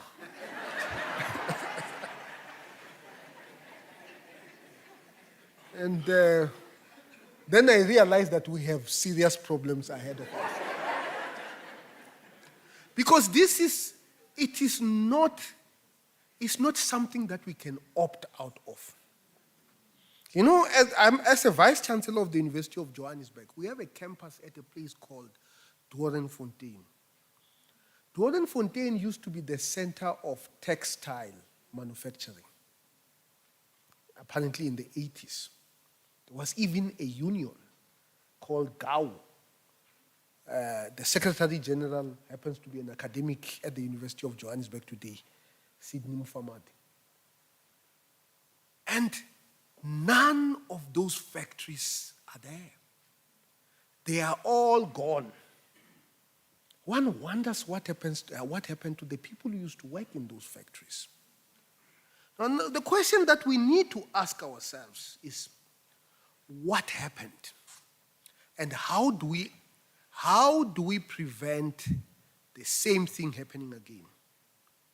It turns out that the advent of cheap manufacturing in Asia actually is responsible for the demise of Bloemfontein.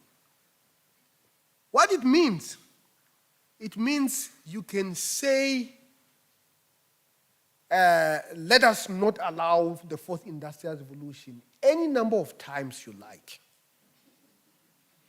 It is not going to stop the South African consumer to buying cheap imported goods.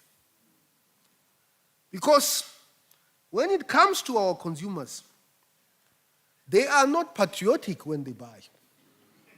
They don't go and say, where was it made? And then they buy it. In fact, no one is able to do that. When I was an undergraduate student in North America, the best-selling car was Honda. And the Americans were very, very worried about their companies. In fact, George Bush, who was the president, went to Japan to try to entangle that. And of course, and you can Google this, that's when he puked on the Prime Minister of Japan. I think it was because of stress. And then there was Buy American campaign, where you could go and get petrol at a discounted rate. It never lasted. The only thing that they could do was to improve their competitiveness. And that's exactly what those industries in Bloemfontein were supposed to do.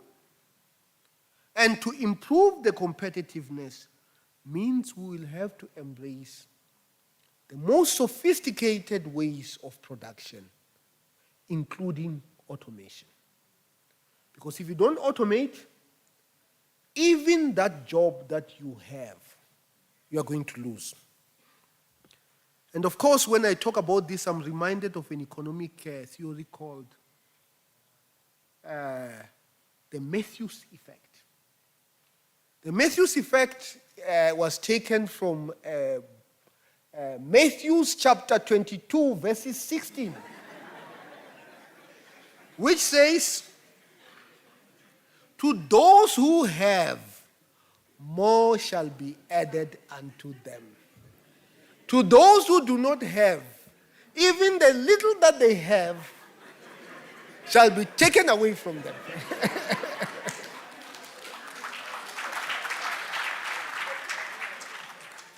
So it is myopic to perceive that we can develop without investment into science and innovation. That is why, DG, your ministry is the most important ministry. Because if you don't do what you do well, we are not going to be competitive, and companies that we have are going to be taken away from us as production move to places that are more competitive. So Sean Cunningham argues that this fourth industrial revolution is a paradigm shift. It's a paradigm shift because it requires new forms of leaders to emerge across the spectrum. If you go to our parliament and you ask the questions about the fourth industrial revolution and any other technological matters, and less than 10% of the people about the future of the world of work. So across the board, we require new types of leaders who actually understand this shift that is happening around us and who are going to appropriately devise strategies to be able to make the South African economy competitive.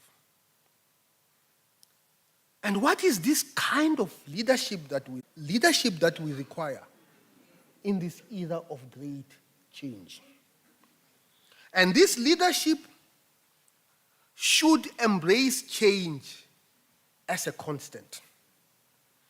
It should embrace learning in all its facets and all its complexity.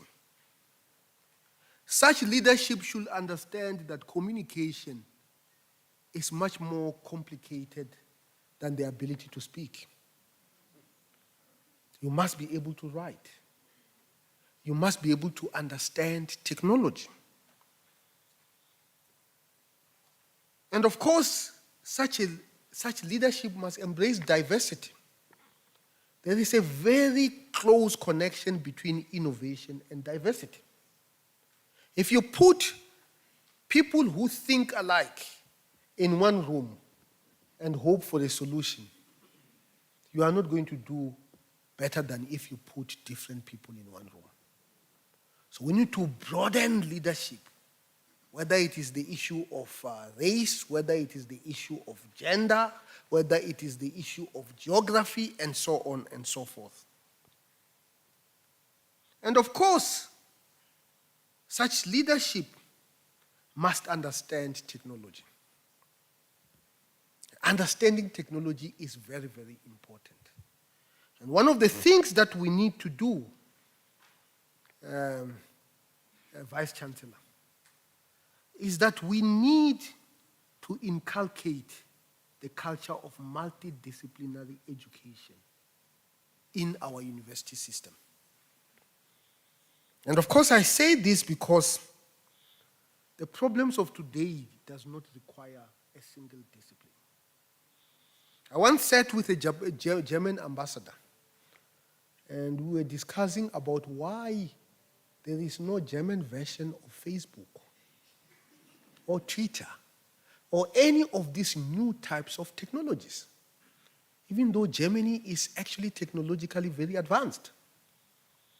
And the conclusion that we reached is that the German education is very multidisciplinary.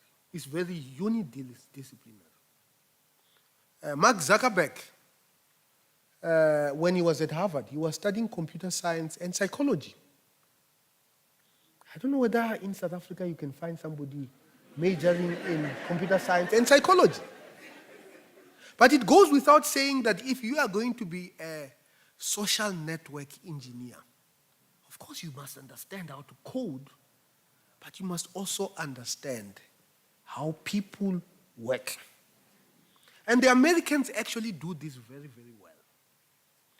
Just to narrate a personal story, I was an undergraduate student in North America. And I had transferred from a university at the Cape next to Table Mountain. And I was studying mechanical engineering.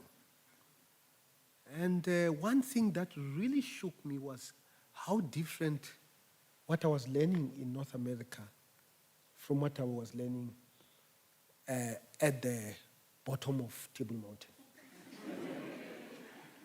The first thing that shook me was the requirement that I have to take. I'm doing mechanical engineering, 12 semesters of human and social sciences.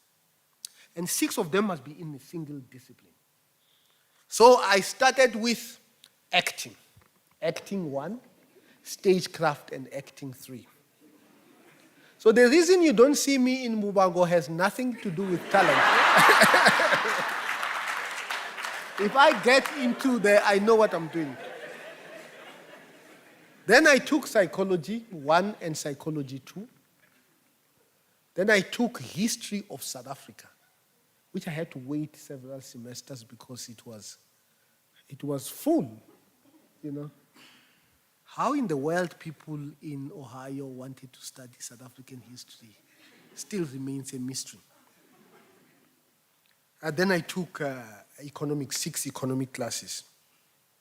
Now, in artificial intelligence, there is an algorithm called reinforcement learning. Somebody was telling me that he did a PhD in reinforcement learning here. And reinforcement learning, I did not learn it in engineering. I actually learned it in psychology. It starts with a Russian psychologist called Pavlov and his dogs. And he will ring a bell and feed the dogs, and ring a bell and feed the dogs. And psychologically, the psychological concept of that is called reinforcement. You are reinforcing the idea, it's conditioning. You are conditioning the dog so that every time the bell rings, it knows it is time to be fed. And that is it is that idea that Google used when it was designing AlphaGo that was able to solve the Go game, which is a complicated version of Chinese chess. And of course, when the discoverer of reinforcement, not a discoverer of reinforcement learning, Mr. Sutton did not discover reinforcement learning. He just brought it to the field of artificial intelligence, Professor Neromondo. And he couldn't have done that if he did not understand psychology and also understood computer science. So the education Vice Chancellor Peterson that we need to give must be multidisciplinary. What we have done at the University of Johannesburg, all students, and Mr. Mnisi, who is one of your workers, he was a student there, have to take a course called Introduction to Artificial Intelligence. Doesn't matter what you are doing, and you you can't graduate without it, but you get a separate certificate. They also have to take a course called the Africa Insights module, all of them, where they learn African politics, economy, and history. So that is very, very important. And of course, because we are living in such a turbulent time, we are living in turbulent times, such a leader must be able to understand crisis and be able to learn how to deal with crisis. In fact, there is a new term in the Oxford Dictionary called permacrisis, which basically means that we're going to live in an era where crises are going to be permanent. And leaders must be able to deal with issues of crisis all the time. How do we educate our students so that they are able to navigate well in this new era of perma-crisis.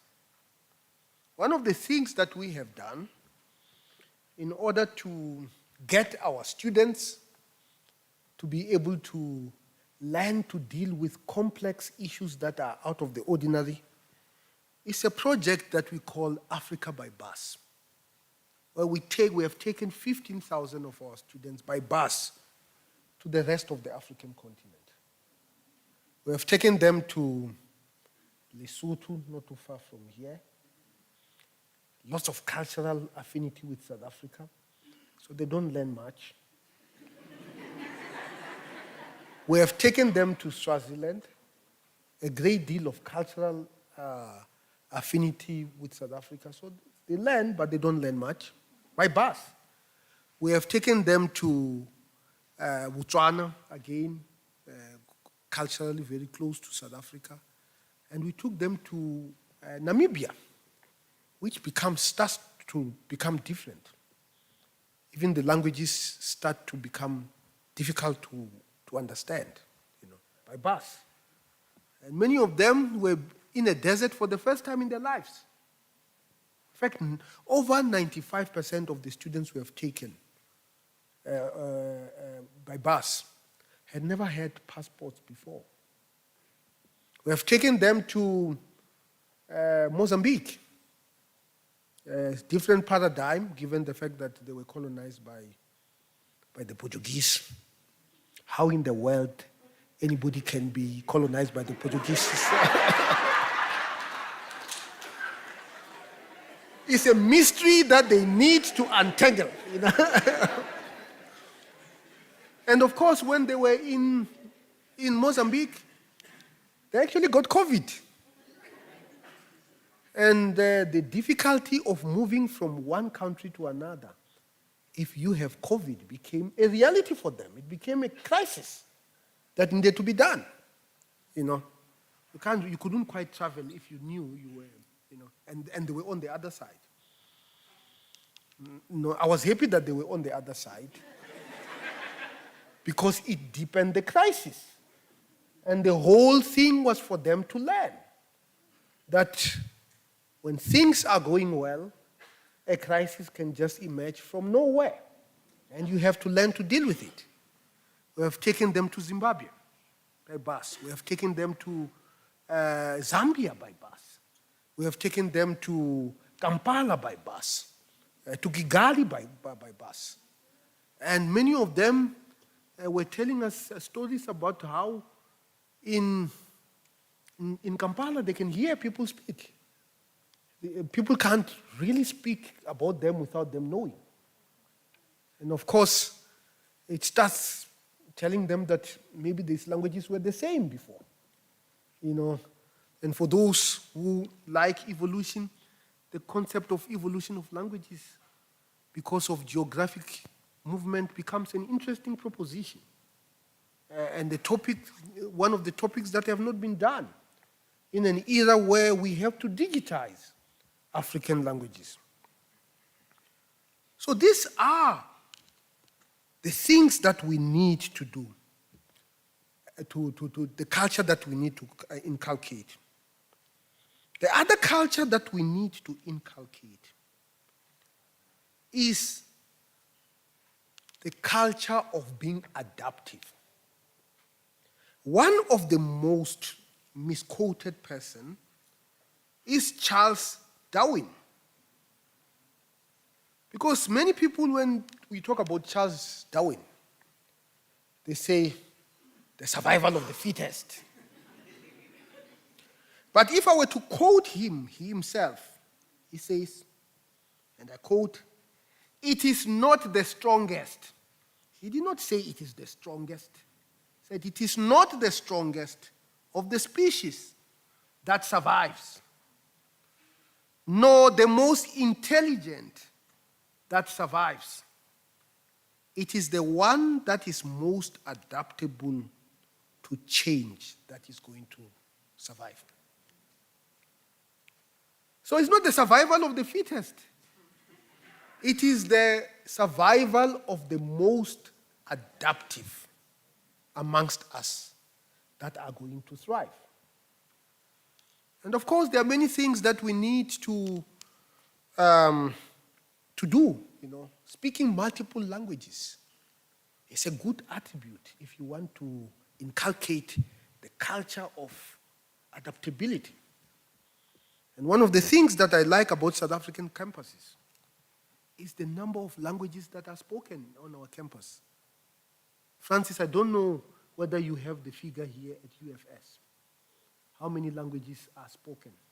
Different languages are spoken on your campus on a daily basis. But at University of Johannesburg, it was over 50 languages that are spoken. Over. And that might even be an underestimation, because that person who comes from China speaks Chinese over the phone on our campus to their families in China. So these are the things that are quite important. So as we learn to diversify and make our education inculcate the culture of adaptability, we also need to understand that there's something about doing things together. Society that thrive know when to work individually and when to work collectively. And I think that is actually quite important. And the fourth industrial revolution actually requires that, because it is really the convergence of man and machine to become a single system. Which means that whoever is going to design these machines will have to understand the person and will also have to understand the machine at the same time. So, as we move and try to make sense of this fourth industrial revolution, and I'm going to quote Klaus Schwab and what kind of leaders are needed in this fourth industrial revolution era. And I quote, "Today's leaders and decision makers, however, are too often trapped in traditional, linear thinking or too absorbed by the multiple crises demanding their attention to think strategically about the forces of disruption and innovation shaping their organization's future." Close quote. And I think this is what a DG has to permeate to all parts of our government. Innovative thinking. It has to permeate, and of course, your department is the source. Is the source. How do we create a culture of innovation in DTI? And what is the role of science and innovation in that? How about in transport? Very, very important, complicated problems there that require innovative thinking. How do you capacitate the people there? The National School of Government is doing part of that. How do universities come into the equation? Because universities in South Africa are still the largest single concentration of knowledge and innovation. Yes, there is innovation that happens in companies, but this is the place where it is supposed to happen. And of course, what we also need to focus on is how do we translate the latent potential that exists through technology and new approaches to leadership in order to deal with many of the developmental challenges that we face. Whether it is the issue of poverty, whether it is the issue of diseases, whether it is the issue of joblessness, whether it is the issue of declining economy, whether it is the issue of food insecurity, food security, to name just a few. And all these things require very, very complicated thinking. A few years ago, I decided that I'm going to become a farmer. So I went and bought a farm. I even got MEC. I even got goats and chicken and those ones that run around, you know, but mainly to deal with the things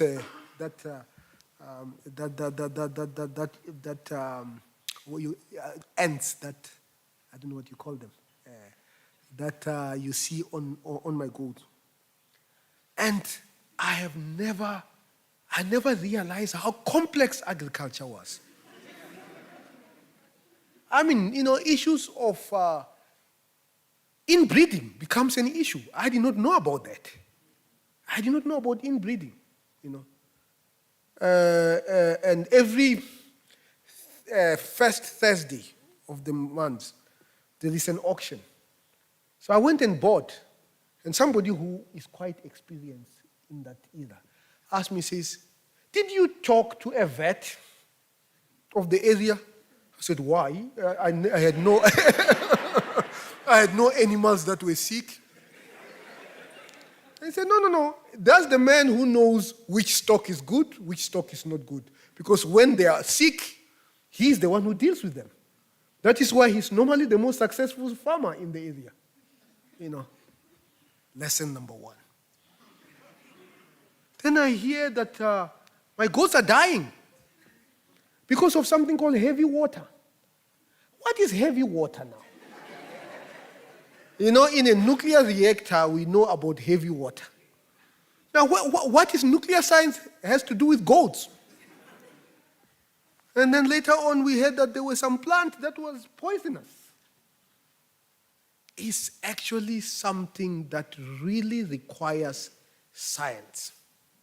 And that is why the relationship between science and innovation and its research infrastructure, such as the National Research Foundation, is very, very key to agriculture. And those programs, and normally we'll say it's Agricultural Research Council, but it's much more complicated than that, because it is about biotechnology. It is about many, many things that we don't know about. So we need to kill this silo. Now, going to the conclusion of my talk, we need to create the ability of our institutions to absorb all these knowledges that are coming just in front of us. We need now GPT.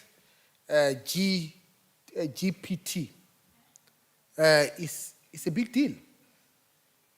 What is the strategy so that they can be able to understand this technology, our people? It's a reactive strategy because it is changing, you know, the integrity of our examination process much, much more rapidly. You know, what is the role of science and innovation in that? What is the role of the NRF? Do we need to have research projects to incentivize people to study these emerging things? And this is just one example. There are many other things that are happening that require our immediate attention.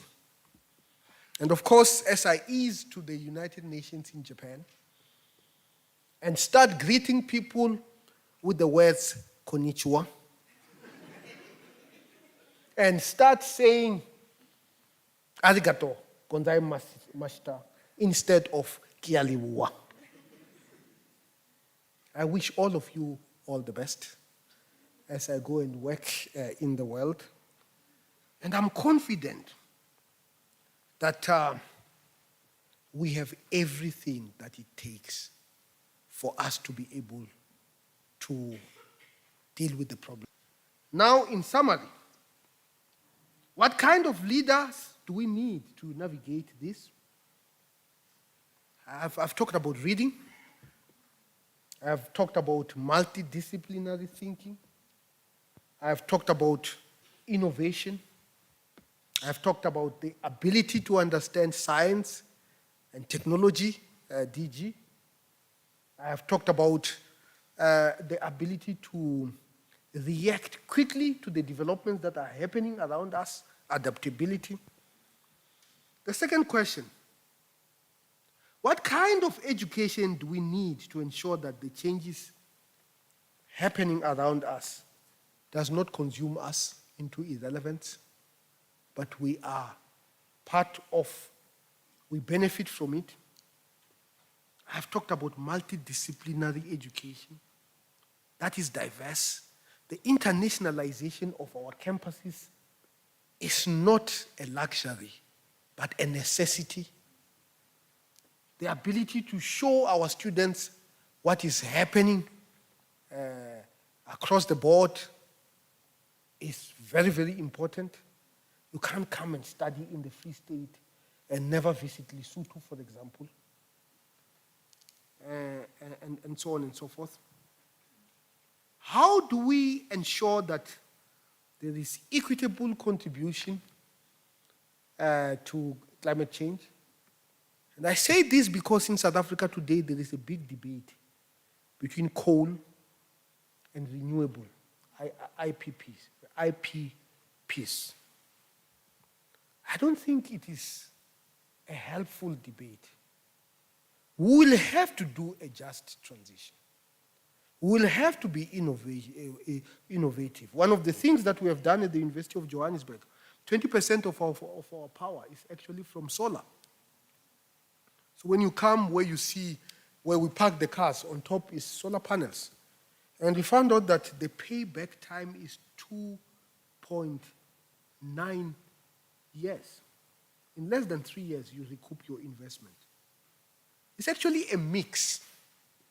You must have a mix, and we must put incentives to ensure that we absorb such mix.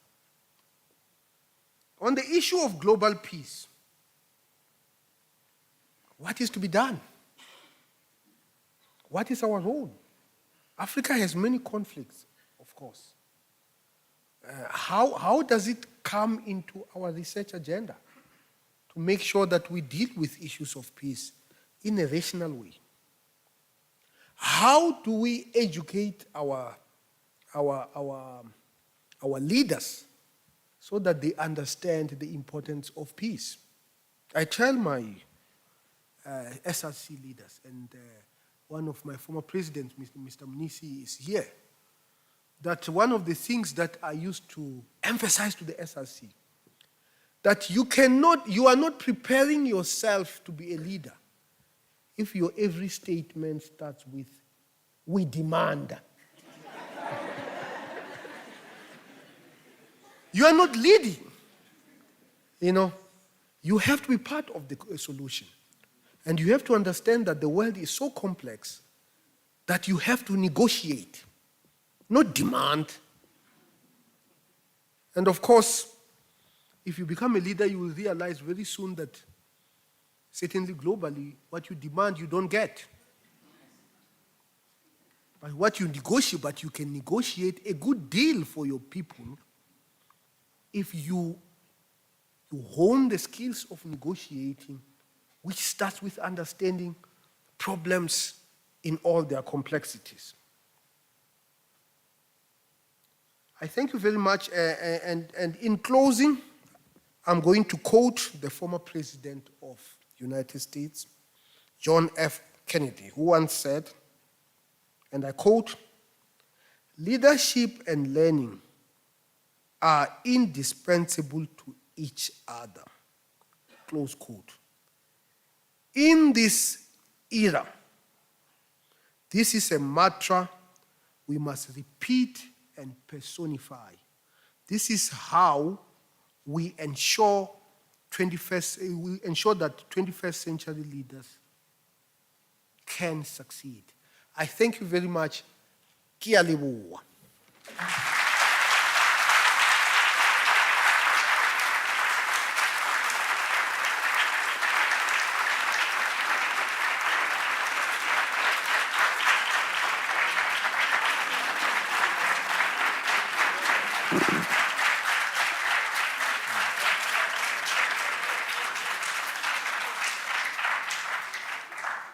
Yeah, thanks very much, Prof. I didn't know that when you went to North America, you took courses in acting. It explains a lot of things. But on a serious note, the way that you deliver, I think some of these messages we can now relate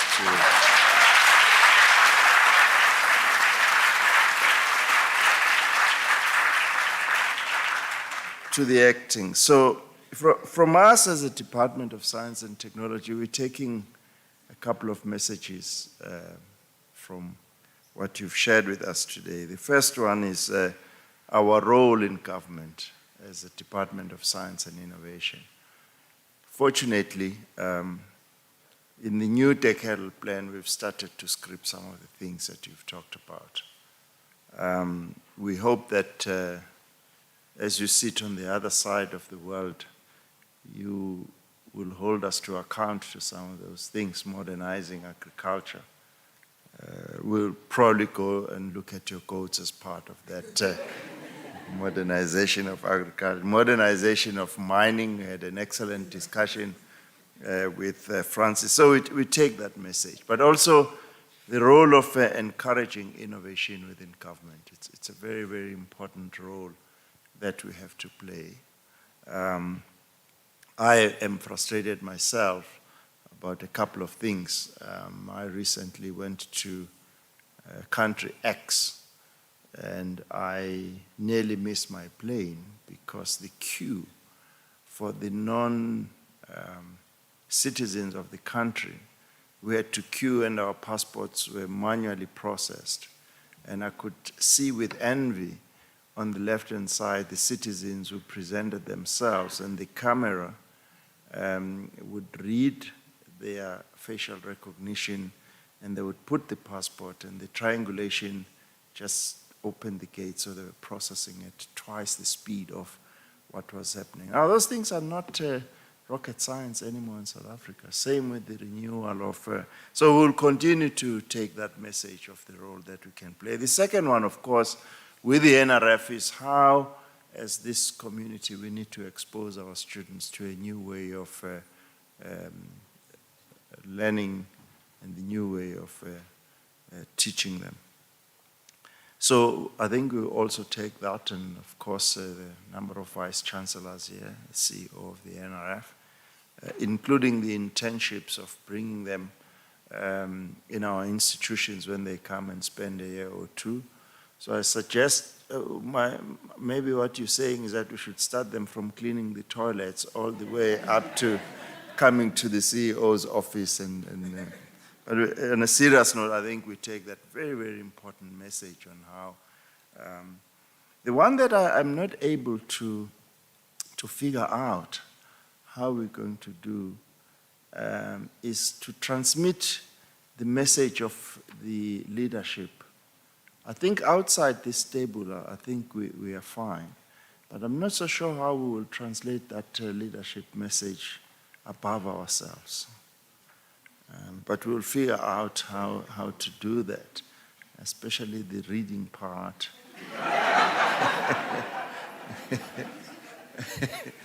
and understanding the world of today, which is extremely complex. So, ladies and gentlemen, I think we've come to the end of this session, and I'd like to thank a couple of people. First, all the speakers that really gave excellent messages to set this conference in a nice setting.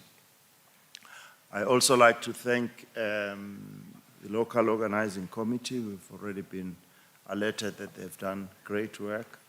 I'd like to thank you. You've been a very lively audience, really. I've never been a program director where people respond to the messages, so it means you are good listeners, and that will take you very far in the world. You really have been good audience. I'd also like to thank the program director. I think he has done a great job.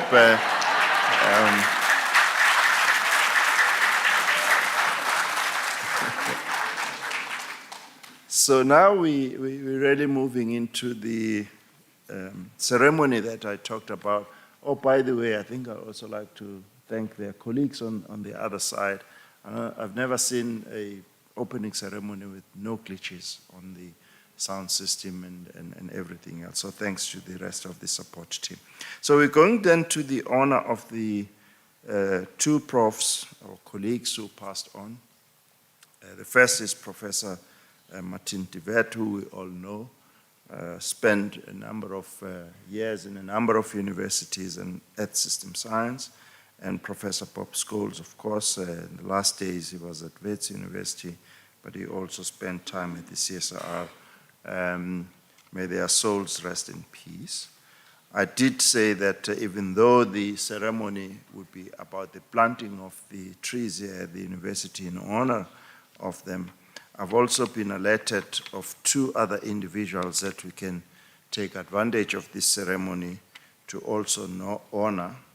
I'm also alerted that we mentioned Professor Mathieu Ronald, who tragically passed away on the 17th of January 2023. He was the director of the Nansen Tutu Center of Marine Environmental Research and a professor at UCT. He spearheaded several oceanographic research projects and was a champion for the advancement of marine science in Africa. Of course, we also lost a brilliant mind. And then, as I've said, we also tragically lost a very, very young person who was at Wits, tragically passed away when they were on holiday in Krugersdorp, a gas accident. So we also honor her as well as part of this. So the logistics of this is that we will go out around. There are 2 trees that we are going to plant in honor of, as I say, the 2 profs. Francis will lead, and then the other 2 gentlemen will also participate. NRF CEO, correct? And Sanbi CEO as well. And then after that, my assumption is that we'll go and have lunch and be back at 2 for the sessions that start at 2. If you don't see me at that stage, don't be surprised. I'll be around just watching and making sure that you are attending the session, so there's nobody who's going on. Thank you very much. So we're going to walk around.